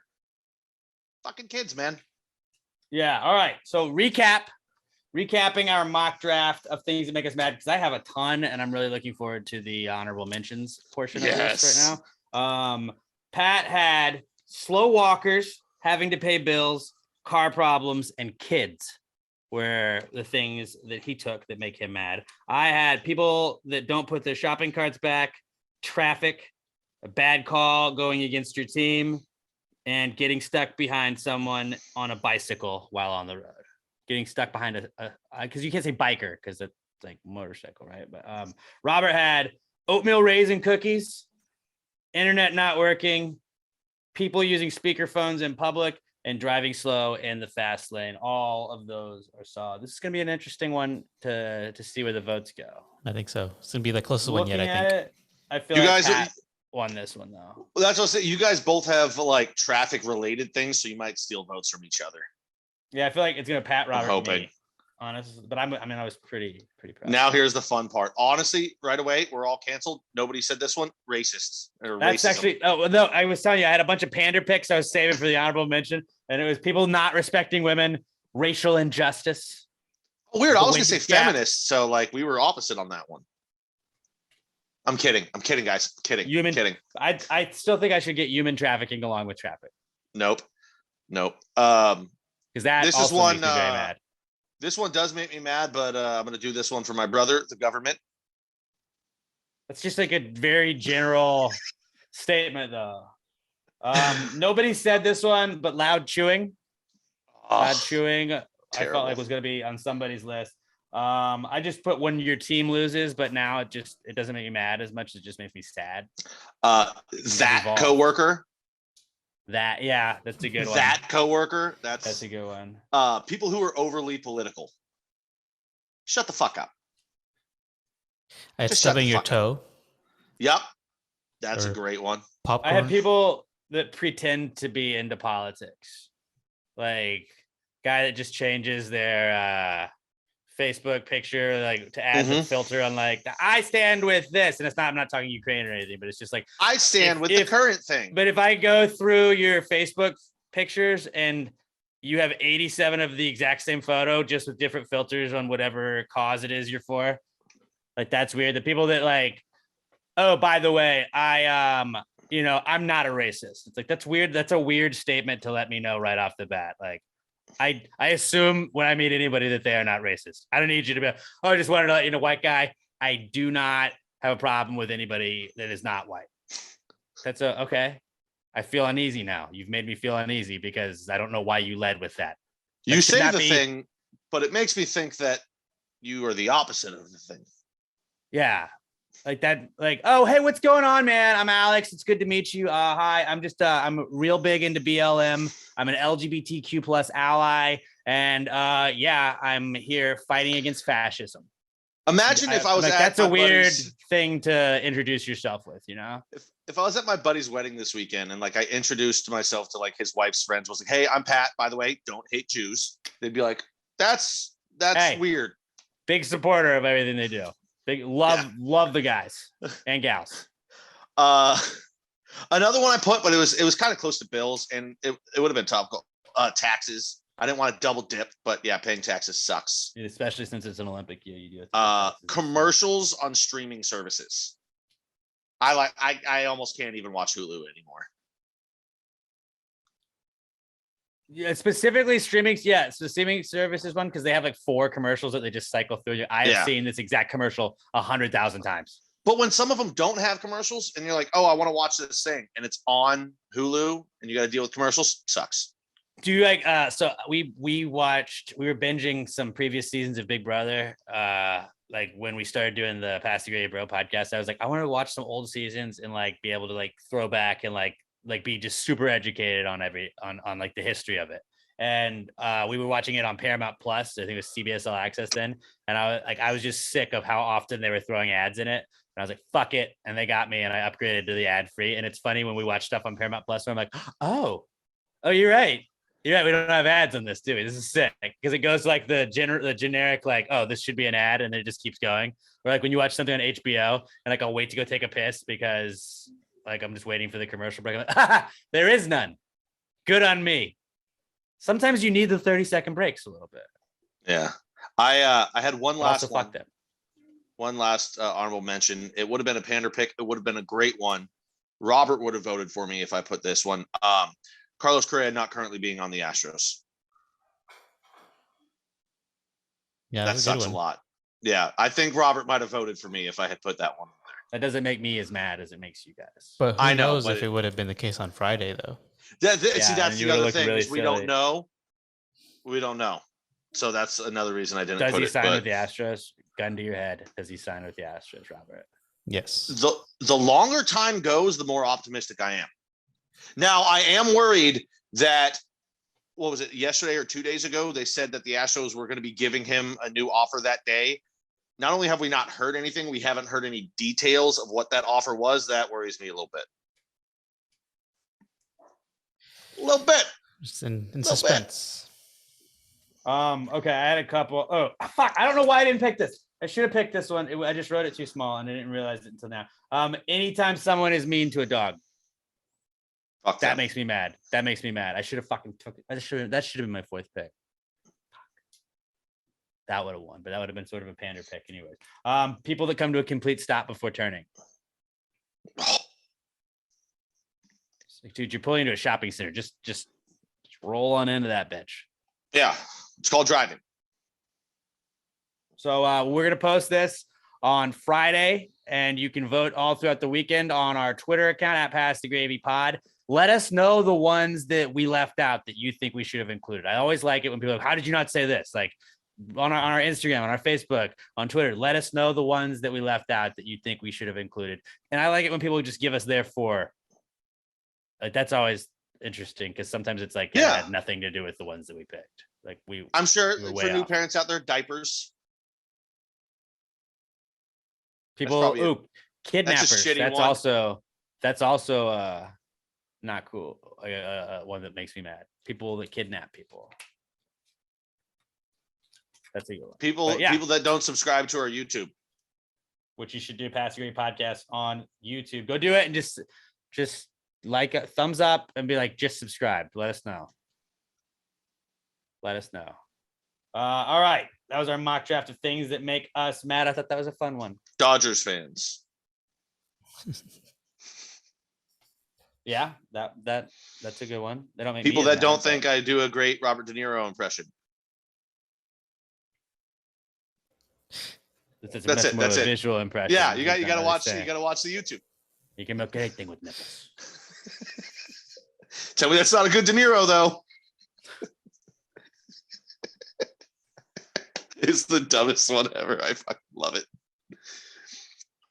All right. What do we got next? We got what would Jesus do And all you got to do for that, hit us up on Twitter at Pass the Gravy Pod. Use the hashtag PTGWWJD. Throw Jesus in a situation he might find himself in today's time, and we'll tell you how he would figure out that scenario. Hit us up at Pass the Gravy Pod, hashtag PTGWWJD. This is the What Would Jesus Do segment. Jesus, Jesus, what would Jesus do? Jesus, Jesus, what would Jesus do? Put him in a situation in a modern time. If he wrote this jingle, do you think he'd make it rhyme? So think about this crazy world in which we live today, and how would Jesus handle it in any given way? All right, this week's What Would Jesus Do comes to us from our buddy Adam the Cop at Deputy 83T12 on Twitter. He says, if Jesus had to choose a caterer for the Last Supper, who would he pick? I feel like this is an obvious one. It's Chili's. Chick-fil-A. It's Chick-fil-A. It's Chili's. It's Chick-fil-A. It's Chili's. Last It's Supper was on 100% Sunday. Chick-fil-A. No, it wasn't. Yeah, it was. No, You don't know what day was the Last Supper. you don't know either. But I was just You don't either. calling out your fucking That's bullshit. exactly. Yeah, prove to Which, me by that the it way, wasn't. if it on a was for Sunday. Jesus, Chick-fil-A would work on a Sunday. no, for Jesus. no, that's part of their creed. If it was for Jesus, I think they'd make an exception. No, they, Yeah. Truett Cathy found And out by the that way- there was by the way- a restaurant. There was a Chick-fil-A that opened on Sunday, and he shut it down, pulled their license away. Jesus wouldn't hold the Last Supper on a Sunday because he would use Chick-fil-A. So there you go. No, I don't think it'd be Chick-fil-A. I think it would be Chili's because I can. Yes, go but two down of to us say Chili's. Chick-fil-A. So But y'all are wrong. Because Chili's is the best. I had a triple dipper this week. It's phenomenal. and to anybody that wants to use the argument of, well, Jesus wouldn't use Chick-fil-A because they give to organizations that are anti-LGBT. Here's the thing about that. My sister's gay. She will still eat what she calls that delicious hate chicken. So I think Jesus would be able to get past it too. There's a loophole He for could also anybody that rub wants to people use the that wrong one. way. You know. Jesus is going to get Chick-fil-A catered. I mean, all I know is that Chili's doesn't discriminate against people, and they got. You don't know fire their acts. donations. I don't know that they have bad I ones. was- and I do know that I was- Chick-fil-A does. So I was talking about the trip dip last night with one of our bartenders because he used to work at Chili's. You think Jesus wouldn't like the triple dipper? I think he'd love the triple dipper. He Father, would. Son, Holy Ghost of meals. That's where the reception would be, but the actual, or I mean that's where the rehearsal dinner would be, but the actual wedding, Chick-fil-A. Last Supper wasn't for a wedding. Oh, I've got wedding on the brain. Did you think Sorry. the Last Supper was like you don't even get married? No. I'm just thinking weddings. No, it's Chick-fil-A. You're overthinking this, man. It's not Chick-fil-A. We don't know that it wasn't on a Sunday. You've been outvoted. Well, I'm gonna find out. What's the Last Supper? What day was the Last Supper? It was on a You Wednesday, think- apparently. Did you actually Wednesday. look that up? Yeah. So Gravy it's on day. Gravy Day. No, it was Maundy Thursday. Oh fuck yeah, you're right. It does say, but it took fuck you. All right, agree, disagree. I think it's Chili's. Y'all are saying Chick-fil-A. It's like you know how else like to give people Chick-fil-A that might make some people mad? Donald Trump did. Remember? See, you're giving a good answer. We're giving the correct answer.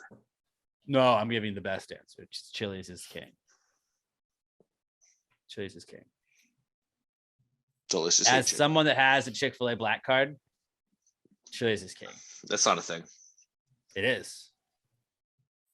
No, it's not. Yes, it is. I could Let me go see get it. and show you.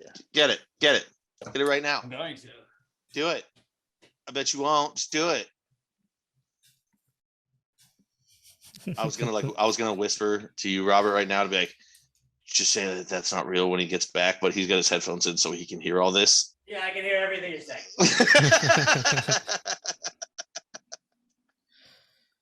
Boom. It's my black card. Gives me a free Covering meal. half of it. You're covering half I of don't it. It want. doesn't. I don't want you to be able to see the numbers on it. Okay, well then too bad. That's not a real card. You're just making shit up if we can't see the whole thing. It says my name on it. You're still covering up half of it. That's a fake Yeah, card. because I don't want you to screenshot the fucking number and do. I don't know how it works. Why I just put my social security number up there too. Fake news.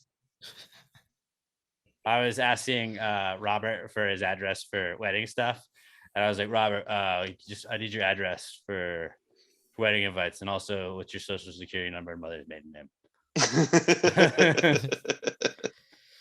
Like, this is really weird, but like, okay. I've never been Sure. married or getting. Or been What's your planning a security wedding. password number? I don't know what he And needs. you know everybody that's attending our wedding's mother's maiden name, and what the name of their first pet was. The Shout first out street they Sarah. lived on. Don't give people information like that. I don't use that at all. I like those like the like, oh, find out what month, like it's like use your birth month, your birth year, and then also what's your mother's maiden name. And for it's like they're just getting all your backup passwords, right? You know that. They're just getting the answers to all of the security questions. Anyways, I do have a Chick-fil-A black card, and I'm still saying Chili's is king. With all due respect, I'm not saying Chili's is not king. I'm saying the king of kings would use Chick-fil-A for the Last Supper. Disagree.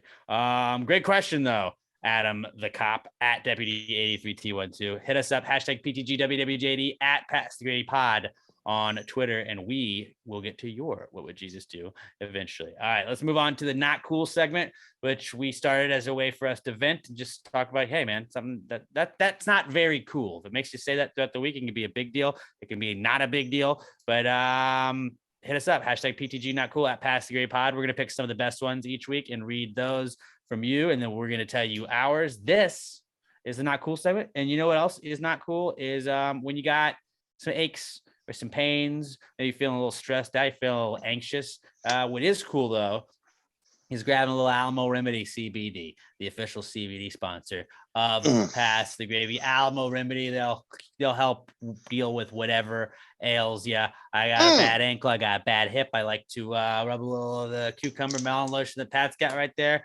Rub that right there on that old ankle. It's feeling like $1 million the next day. The gummies, you get a little anxiety. Maybe you're having trouble sleeping at night. Pop a little gummy at night, and that'll help you go to sleep. I always talk about how my mom was on a flight and she was feeling a little nervous about the flight, so I gave her one of those, calmed her right down. It was awesome. My grandma uses them. It keeps her anxiety down too. It's awesome. They have the hemp flower as well, which is not weed. It looks like it, but it doesn't give you the head high. You don't have the anxiety. You don't have the weird like public awkwardness where you go out and you're like, I forgot what I was going to say, man. You got a clear head. You're able to go about your day. It just kind of chills you out a little bit and helps you relax. Pat, as the CBD lip balm, you're enjoying that? You got a little Loving it. Little sting to it, maybe? No sting at all. No? I was doing the lipstick thing. Yeah. Ladies, you know. Ladies, am I right? Maybe some of the fellas too. I don't know. We don't judge you. No kink shaming. I've worn lipstick. You have for Halloween, didn't you? Yeah. I was hot. All right. So Alamo Remedy CBD at Alamo Remedy and at Alamo Remedy CBD on Twitter and Instagram. Make sure you use our promo code PTG at checkout. You're going to get 10% off your order at alamoremedy.com. If you get anything from Alamo Remedy, make sure to use our promo code. Use that promo code PTG, and then also make sure that you send them a picture, tag them on Instagram or Twitter. Let them know you heard from them on Pass the Gravy. We like it when they see that you guys are supporting the people, supporting the podcast. Alamo Remedy CBD, promo code PTG at checkout for 10% off your order. AlamoRemedy.com. Alamo Remedy CBD, the official sponsor of the Not Cool segment.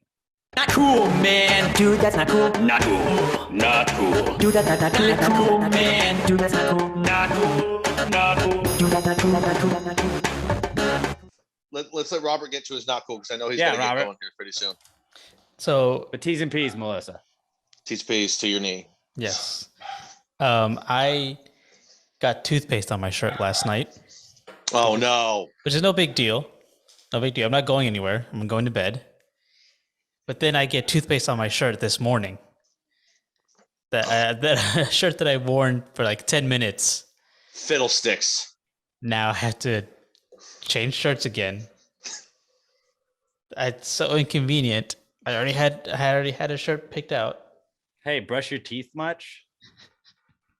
I guess I can't hold the water and toothpaste in my mouth correctly. My mouth just stopped working. Like I'm gonna start drooling now. I'm a drooler. I don't know if I would change my shirt. I'd probably just wipe it off and hope nobody noticed.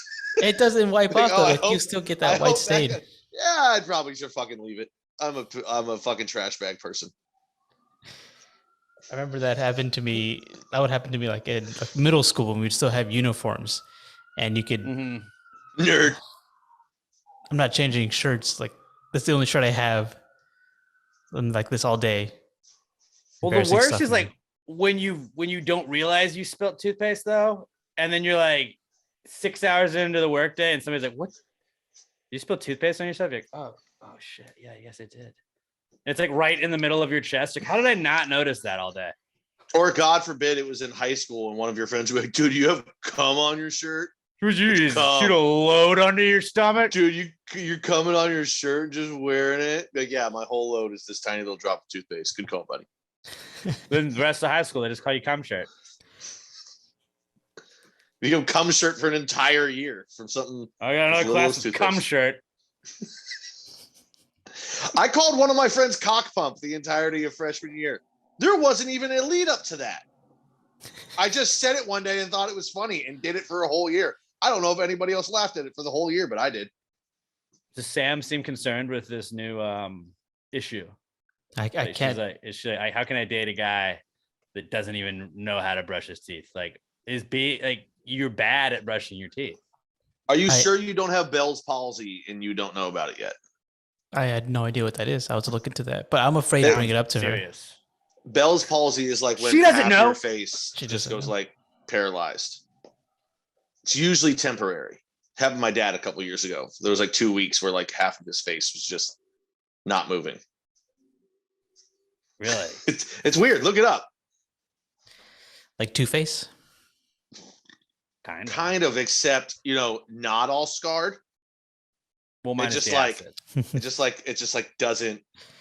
Your face is just like numb on that side and won't move. What did he do? Did they just give him medicine to fix it? The doctor was just like, dude, like it's probably gonna go away, and then it did. There's not really anything to do about it. That is terrifying. That's life. That's what we get with modern medicine when we live longer than we're supposed to naturally. Shit on our bodies just breaks down. Star Wars had it figured out. They're like, you're just a robot now. We'll just make you part robot. It's cool. You fight Technically, with I'm not swords. jacking myself off. It's a robot hand. Although, we're against robots on this podcast, so I would not ever let that happen. Hey, I welcome the robot overlords. Pat, what do you got for your not cool? That was a solid not cool, Robert. Being bad at brushing your teeth. I got two. So I alluded to earlier car stuff. I was driving to work Saturday, and all of a sudden the battery light and the temperature, like temperature pump or whatever the fuck it's called, light come on. So I They start what getting on? over. Come. So I start to exit the highway. As I'm exiting and getting off the highway, literally every light in the car goes on. Not like overhead lights. I mean, Seems dashboard. bad. Every fucking light goes on. So, that's not great. And as I continue to get over, all of a sudden the steering wheel doesn't really want to fucking turn. So, Power steering. It's power steering. It's alternator right there. no, it was actually the belt snapped. The belt was gone. Mm. Thank God I had already gotten off the highway. I was able to get over. I call work. I was like, guys, I don't think I'm gonna fucking make it tonight. I go.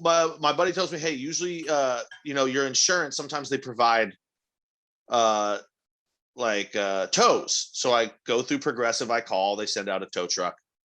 And they're like, you want to go to Auto Nation? I'm like, yeah, whatever, fuck it. And I think they're taking me to Auto Nation Katy, which is about 2 miles one way. No, they take me to Auto Nation by Highway 6, which is about 2 miles the other way. I get there and I was like, yeah, dude, like all my shit's fucked up. Can you guys, try and fix my car? The guy's like, yeah, did you buy the car here? And I go, no. And he goes, we can't work on your car then. I was like, sweet. So I called Progressive back. I was like, hey, I just spent, oh, and by the way, they didn't cover it. I had to pay out of pocket because apparently that's not part of my thing. So I paid $113 to have the car towed there. I call back Progressive. I go, hey, you guys sent me somewhere that won't work on my fucking car. Like, oh, okay. Sorry about that. Do you want another tow? I was like, yeah, kind of fucking need one because you sent me somewhere that won't work on my car.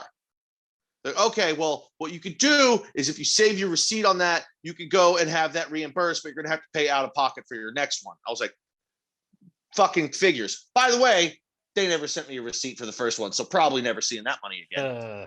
And I realized that when I'm talking to the second one and they send me over to billing to pay for that one, and they go, okay, what's your email so I can send you a receipt on this? I was like, first lady didn't ask me that.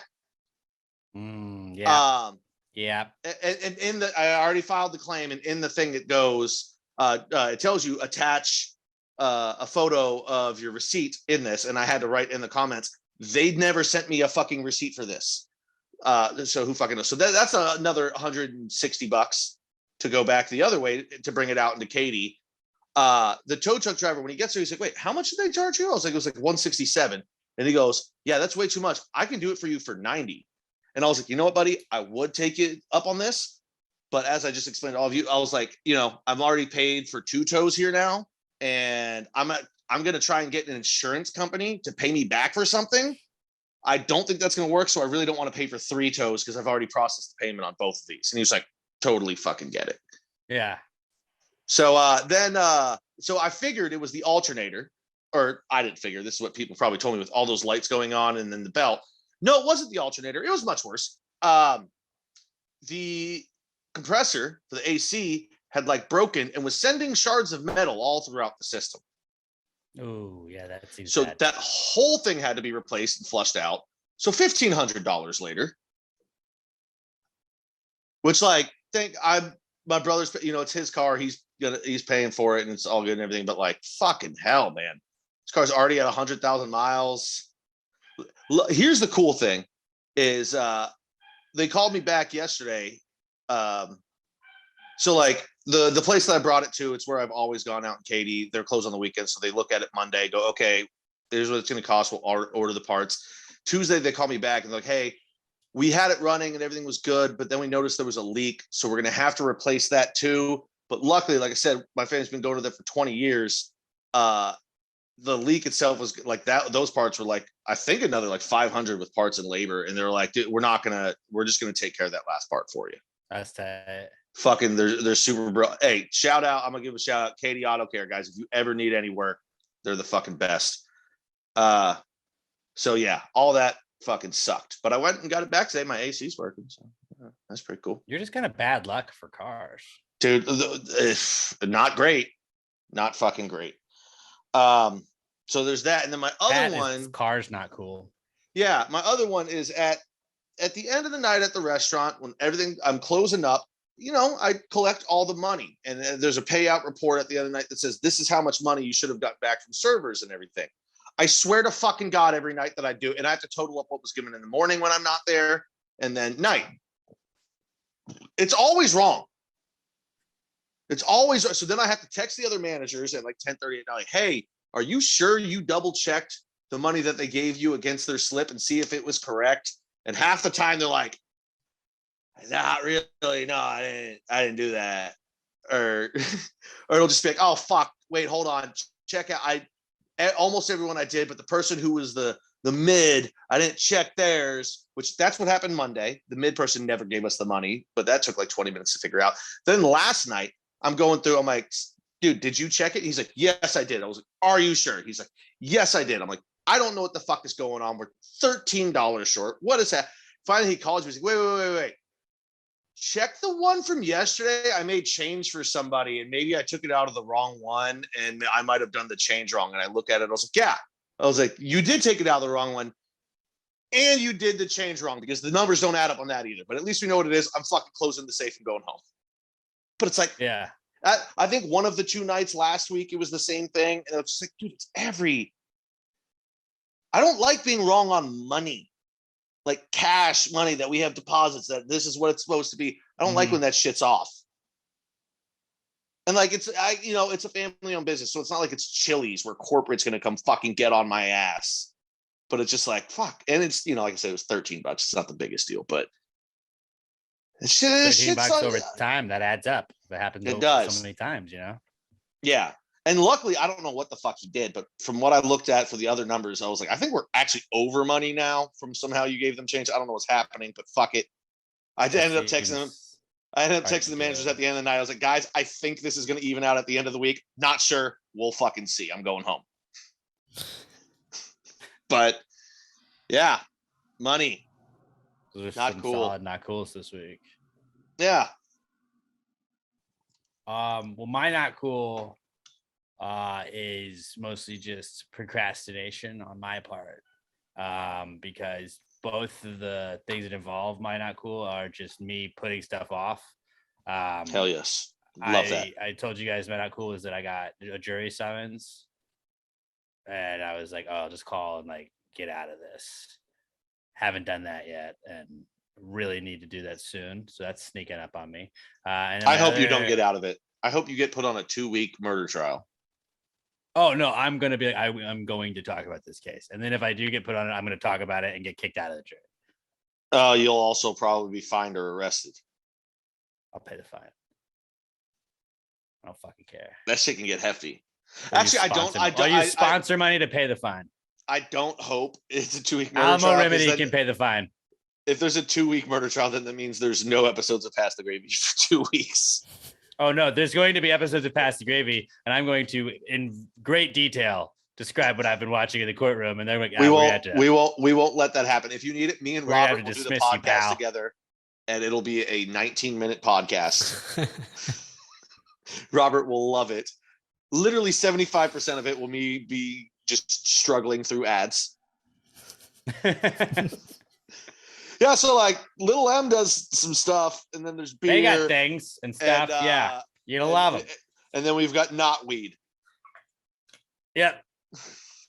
So like that's still not cool for me. And then my other not cool is like we're doing this live broadcast for St. Patrick's Day for the Rod Ryan show that I work on, and I have to get access. My company gave me a computer, and I was having to get stuff installed on that, and so I put it off until Monday, and then just the IT department schedule didn't really sync up with mine, so I didn't have it Monday, and I was like, that's cool, I'll just get it done Tuesday. And then it didn't get done yesterday because again the schedules just didn't sync up, and so today I'm like, I need to get this shit fucking done. And luckily I was able to get an IT guy I could get a hold of to like help me out and get it done. But I was really nervous that I was like, I'm gonna need all of this stuff for Thursday, and I don't have any of it right now. And yeah, it was mostly just work related stuff, but that was so solid not cool, but mostly because I put it off. So me putting things off is my not cool this week. Pretty short. That's a good one. Yeah, Pretty solid. All right, let's get to the answer segment. Robert, you got to duck out here in a second. If you'll just play the intro, you can piece that after that. But the answer segment brought to you by Little M Shop. They now have custom personalized keychains to go along with their amazing air fresheners, t-shirts, mirrors, all kinds of awesome goodies they got. If you choose from 3 different keychain colors and designs, you can add any word or phrase up to 10 characters. Maybe personalize your keychain with a name like your name. Maybe you go with that. Maybe a nickname. Maybe you get one that says Gravy Gang or Gravy King, like I have, which is pretty sick. You can get one that says Gravy Gang too. Just let everybody know you're part of the Gravy Gang. Personalized keychains go for $9 a pop. So add on an air freshener or a sticker. You can unlock free shipping. You get free shipping on orders of $10 or more. And don't forget, if you use our promo code PTG69 at checkout, you're going to get 10% off your order. So use that promo code PTG69 at littlemshop.com, littlemshop.com. Get 10% off your order, get the dopest air fresheners, get some awesome keychains, some awesome stickers, some awesome shirts, all kinds of awesome stuff. Head over to littlemshop.com, littlemshop.com. and support the people supporting the podcast. If you get your stuff from Little M, let them know that you heard about them on Pass the Gravy. Tag us at Pass the Gravy Pod, tag Little M, at Little EM Tweets on Twitter, and at Little EM Shop on Instagram. Let them know you're supporting the people supporting the podcast. Little M Shop, the official sponsor of the Answers segment. Well, if you just answer the question, why don't you just answer the question? Be honest, no big deal. Yeah, answer the question. Don't change the subject, just answer the fucking question.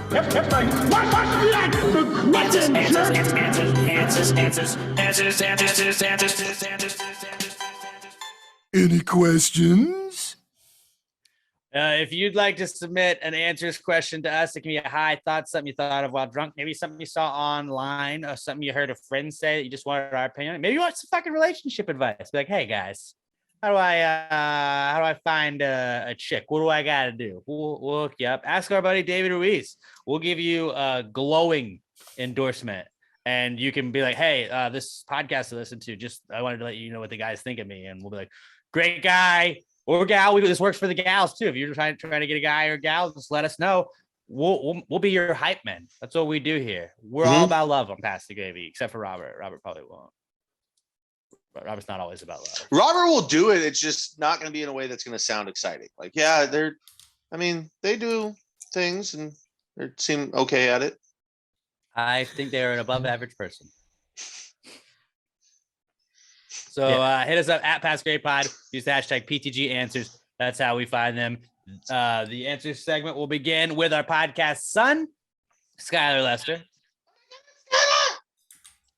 At OMG, it's Skylar on Twitter. And Skylar says, why don't they just make Tupperware spaghetti colored at the factory? Oh, how much spaghetti are you about? eating and then not finishing and putting in Tupperware? I don't know. If you're watching the video version, that's Robert's sign off right there. Yeah, I don't know, man. Most people aren't putting spaghetti in, like no, because it does happen though, because spaghetti does stain the fuck out of all the Tupperware that you put it in. But why not? Yeah, why not just have red Tupperware? But what? Why does it need to be that color? Like, who cares if it's stained? It's fucking Tupperware. I always It feel like doesn't people think matter. it's like dirty sometimes. As long as you know it's not dirty. How many people are rummaging through your fridge like dirty Tupperware? That's a good point. I do agree with him though. That's a good idea. Is what they should just make. Or like you said, flavor or spaghetti flavored Tupperware. Now that sounds like a good idea. ooh, that'd be good. But like you Just said, lick the also just Tupperware. buy some red Tupperware. Buy Tupperware that's not clear. Just and it's paint red, all of the and Tupperware you own I don't know about paint. outside of it, so you have to see the inside. Well, if you're gonna paint it, you gotta make sure it's a good lead based paint because that's not gonna wash off. A good lead bait. Something good around food. Yeah, something that you'd use if you were painting a crib, like something real sturdy. Something chips right off. You toss it in your mouth as a snack. Yeah, nice little. It's tangy. I do think though that spaghetti colored Tupperware would make sense. I guess it would be spaghetti sauce colored Tupperware. It's got like noodles written on the outside of it. It just looks like noodles. Noodle design. That would be a funny Tupperware line. Gravy Tech could get on that. It's just like random. Like it looks like leftover meatloaf, but it's not at all that. Hey, you know what, it's just an Skylar? outside. Yeah, $6.99 on Amazon. Red Nice. Tupperware. There you go. Boom. Problem solving here. Pass the gravy. That's what we do here. Yeah. Use All the right. Google machine, my son. Love you, son, though. Love you. Todd Voss at as_seen_by_TV. He says, which curse word should kids learn first? Oh, you get a full send right away. You fucking shit. I mean, probably fuck. Like a 2-year-old saying fuck is funny every single time. But it's not a good thing, because like then your cares? your 2-year-old says that, and then they go to like a daycare and they're saying that, and then they're like, your kid says fuck a lot. You're a bad influence on your kid. I always feel like when I read this, you deem those words to be bad. I don't. So, but when I read Fuck this, off. I was like, it depends on what you consider a curse word. Because what would you say? Like I remember when I was a kid, but was not like we weren't supposed to say but. My mom was a kindergarten teacher, so it was like you're not supposed to say but, and then like we got out of that pretty quick. But then it's like ass. He's trying to do his Robert De Niro if you're watching the video version. But I think like ass is a pretty good one. Shit and ass would probably be one of the like that's it's a gateway curse word. You know, it'd be a great one. Like if it was the first one, curse. like a little kid. Gateway curse word. A great one would be douchebag. Like if out of nowhere some like 3-year-old walked into daycare and was like, "Hey, douchebag," you'd be like, "That's the funniest fucking thing I've ever heard in my life." My dad's been calling me a douchebag since I was 6, so I've been using douchebag since I was 6. That's a great, just because it's an underused one too. And if you heard a little kid say douchebag, you'd be like, "What the fuck did you just say? Douchebag?" That'd be great. Like, where do you remember the first curse word you heard? No, I mean, every little kid says fuck or shit as like a child. I mean, Right. you've got a good upbringing. I was the youngest of 4. My Yeah, mom was at that the point, oldest they of were 10. still- Like, there's a lot of family events where people are shit faced and cussing. Like, it's gonna. I would say ass if you consider that a curse word, or shit is a solid Probably like, starter curse word to start them on. For most people, because shit isn't the full send of fuck.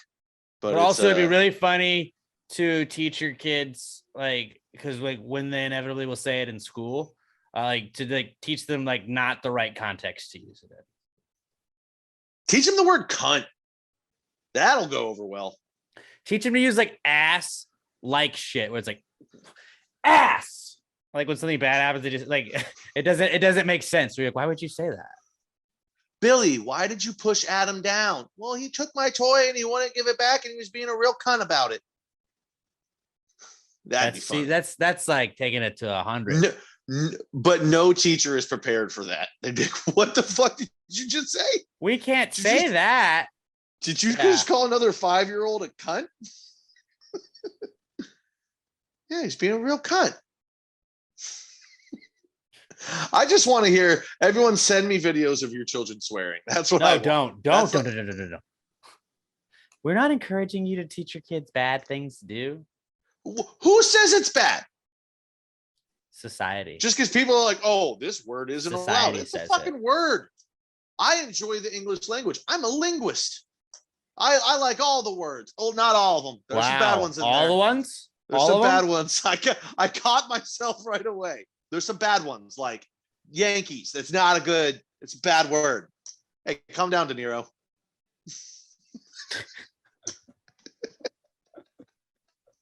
Not all the words are good, but good.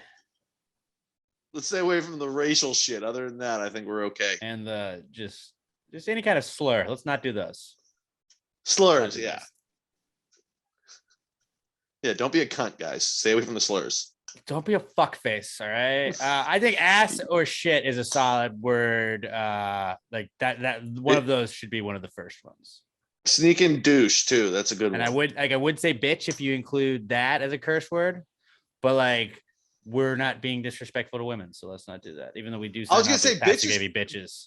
Actually, maybe they know bitches because they're listening to Pass the Gravy and they only get to hear the end. Like that actually might be it. As long as you're not being derogatory towards women when you use it, that's the way. That's what I was gonna say. You got to keep it neutral with the cuss words, like "oh fuck, shit." It's an exclamation. You don't want a little kid to learn bitch and be like, "Mommy, you're being a bitch." That's how kids get put through walls. We don't want any of that. Okay. That's how kids get put through walls. Yeah, you don't call mommy a bitch if mommy's having a bad day because she'll snap. You won't be happy. Will not be happy. Yeah, maybe she'll throw your shoes out of the car and make you walk 3 miles home. Who knows? That's a great question, Todd. Real brain buster right there. Made us think. All right. That's a good one. What we got next? It's Danielle Weston at Danny_Weston on Twitter, and she says, "What is the proper way to scoop Neapolitan ice cream?" Now that's strawberry, chocolate, and vanilla. I mean, I think it really depends. Like, it's also like this is into the psyche of how do you eat that holiday popcorn you get, where it's cheddar, it's caramel popcorn, and then it's like the regular popcorn. Are you one of those people that just you pull the divider out and you're like, fuck it, let's eat whatever we want to eat? Or are you like, I'm feeling a little caramel here. Feel a little bit of regular popcorn. I feel a little That's cheddar different, popcorn. I don't think so, because it's like, because I think you buy Neapolitan ice cream because you want a little bit of all of it. well, that's what I'm saying. It depends on if you're the buyer or if you're the just like if you live in the house. Like, because my then, mom used to again- buy it, and I would skip vanilla. I didn't want vanilla as a kid. I That's would get kind of my an chocolate, asshole I'd get move my if it's not strawberry. yours. But here's the thing: as an adult, if I bought it, I'm scooping right across all three. Give me all of them. Yeah, all I that want a shit. That's why smorgasbord I of bought it. it. That's why I bought it. But if it's just in the house and you're a kid using it, yeah, I'm in the mood for chocolate. I'm in the mood for strawberry. I'm gonna get what I want.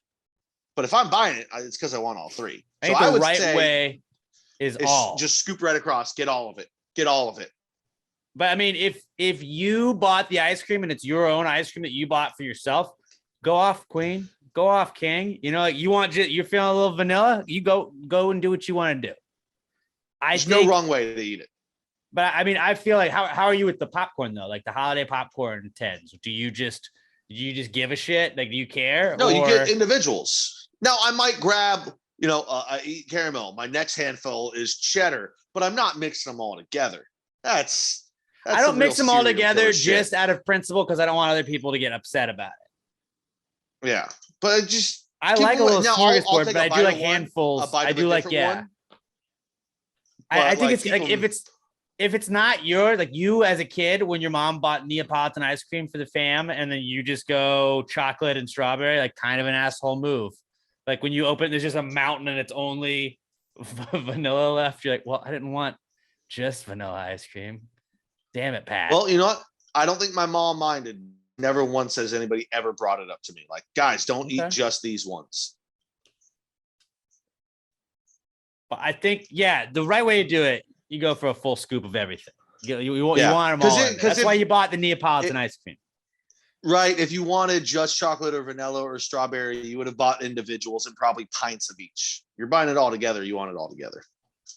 It's a Now, melting pot of ice cream. Does anybody skip buying Neapolitan ice cream, but they just buy chocolate, vanilla, and strawberry ice cream on its own, and then you just pour it all in? That's Once homemade. again, That's homemade that- Neapolitan ice cream.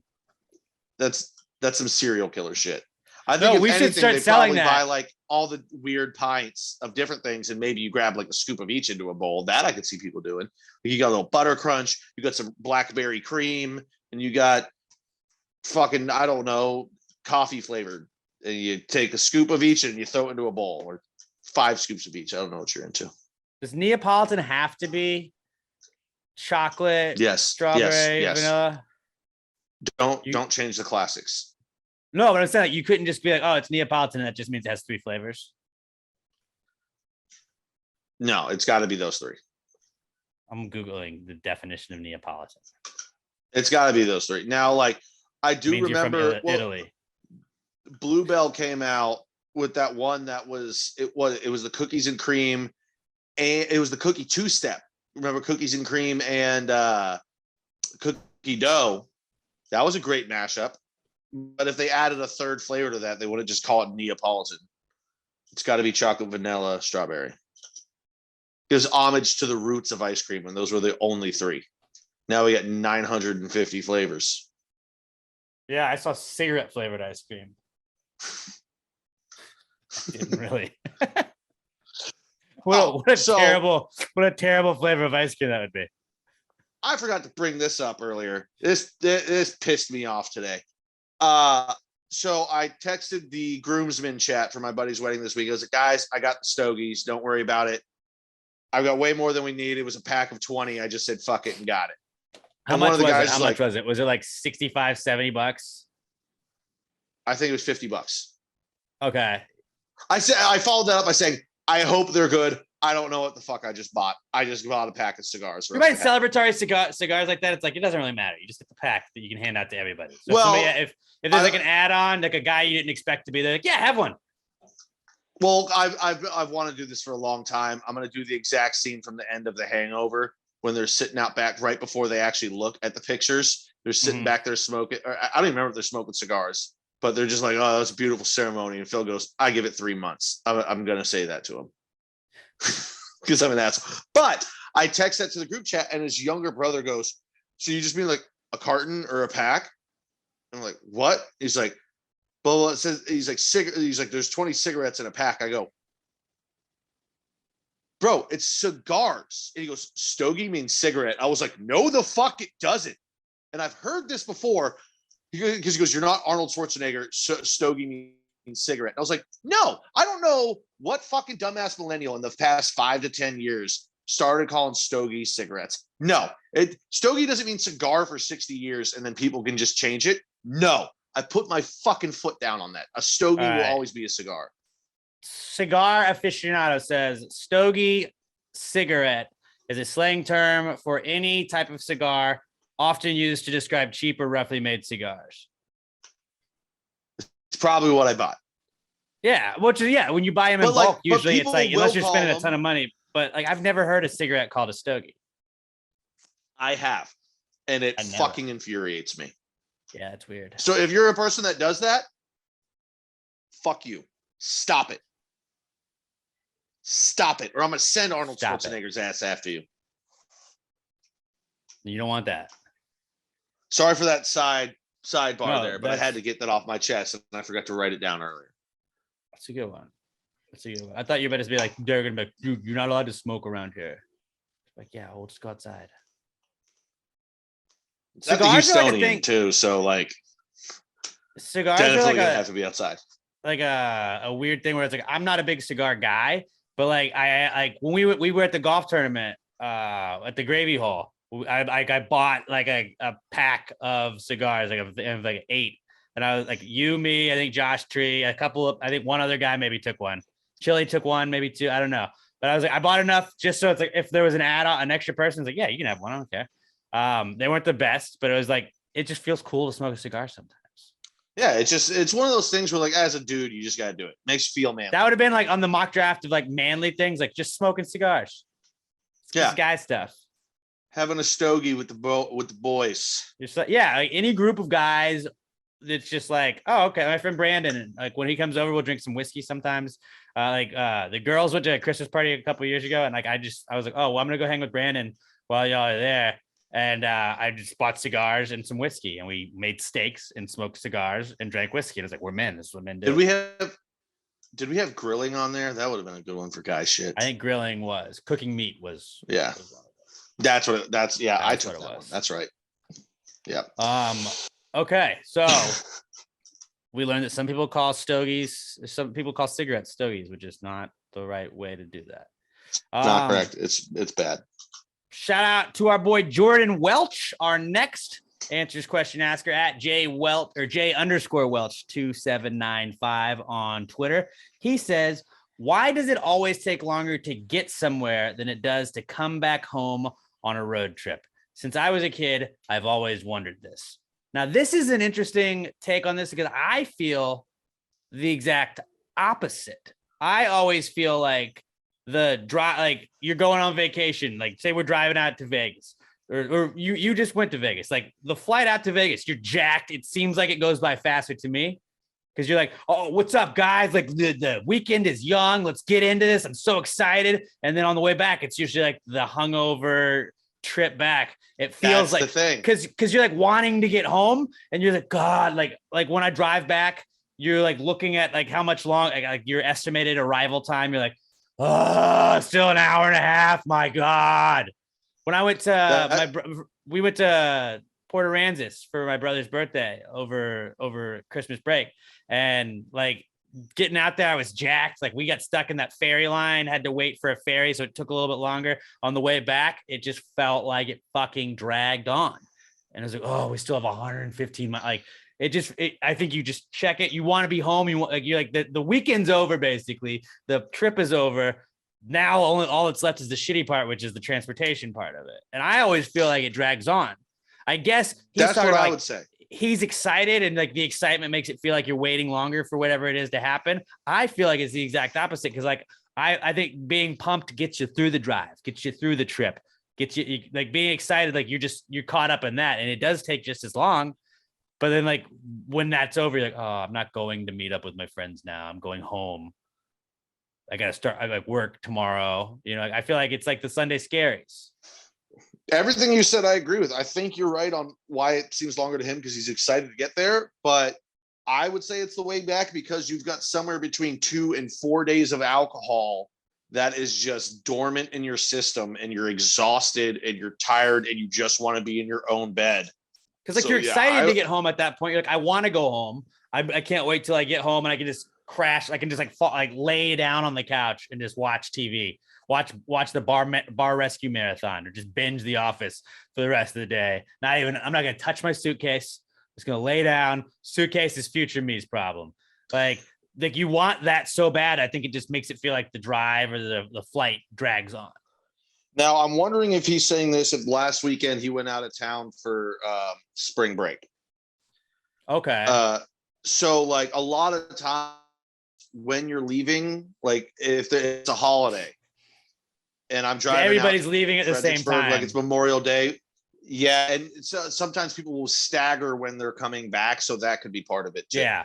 Because I've had times when like getting out to Brookshire or past Brookshire, just from Katy, that shit can take me like an hour. Yeah. And normally that's like a 15-minute drive. So I think that's like, if it's a holiday weekend, that can really sway it a lot too. But I think it's interesting that like it's kind of like a glass half full or half empty kind of way. And it's not a pessimistic way to look at it either way, but it's just depends on how you look at it. I guess I always look at it like, dude, I can't wait to be there. So excited. And yeah, the drive does feel like a long time sometimes, but it's always like the ride back where you're like, now all of the fun is done. All I have left is like work starts tomorrow. And that's mostly what's going through my brain. Even like I enjoy my job, but it's like, but I just had the weekend. The weekend's over now. I'm just going to waste the rest of my weekend driving. I think, I'm proud of us. We logically broke down every part of that. I think it's Jordan. Jordan just brings that about us. Way to make us smarter, Jordan. We love you, buddy. Makes us intellectuals. Exactly. All right. Last question of the week. And this is a good one. Actually, I think this is an open shut case, but this is another one. I think you should retweet this. Be like, we are talking about this on Answers. We need your opinions. It's from David Ruiz at David_Ruiz 90 on Twitter. And David says, and I kind of paraphrase what he said, but he says, what is the difference between a jacket and a sweater? And this all stems from a conversation he and I believe his girlfriend had, where she says, I still have your sweater. What'd she say? Oh, she said,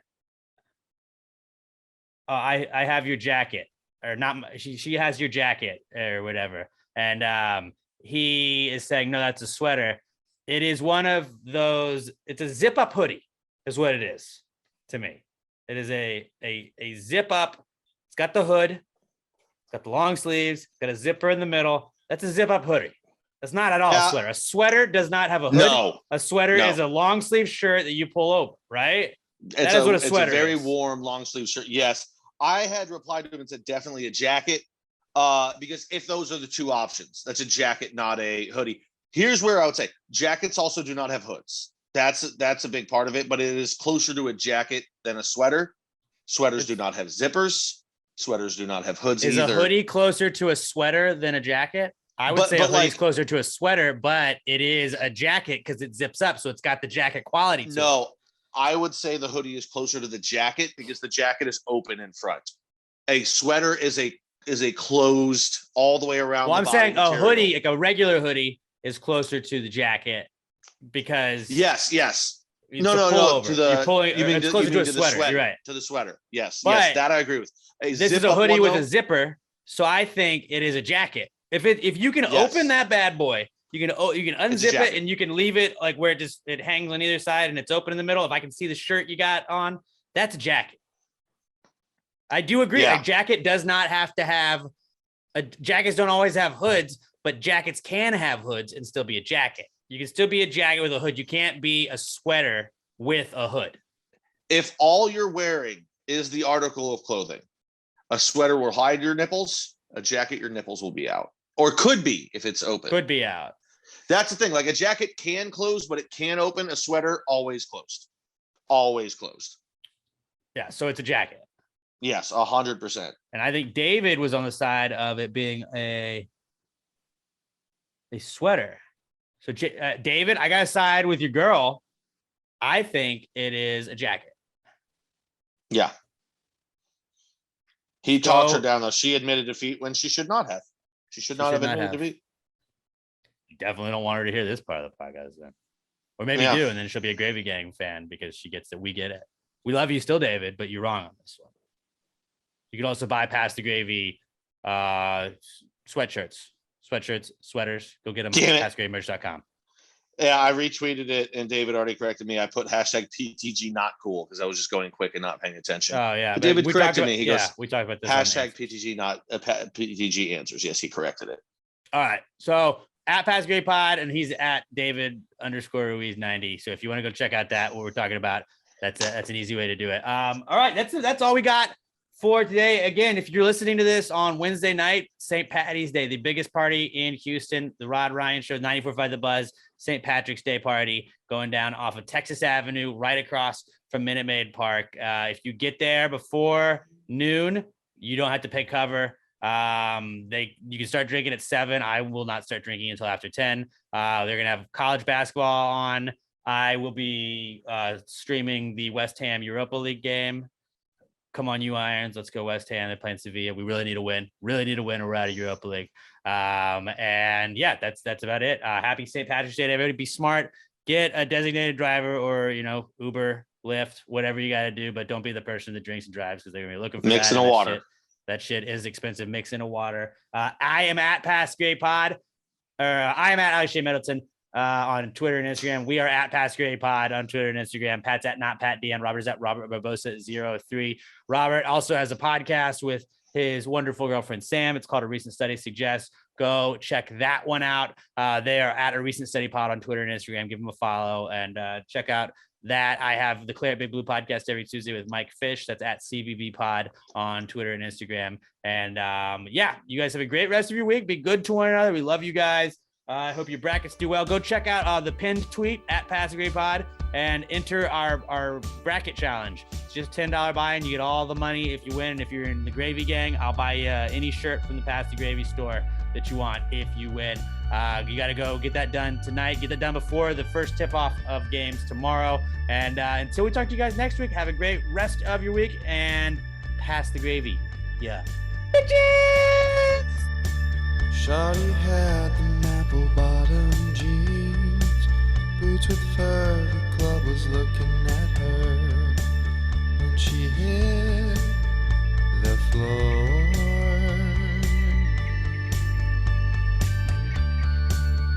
Baggy sweats and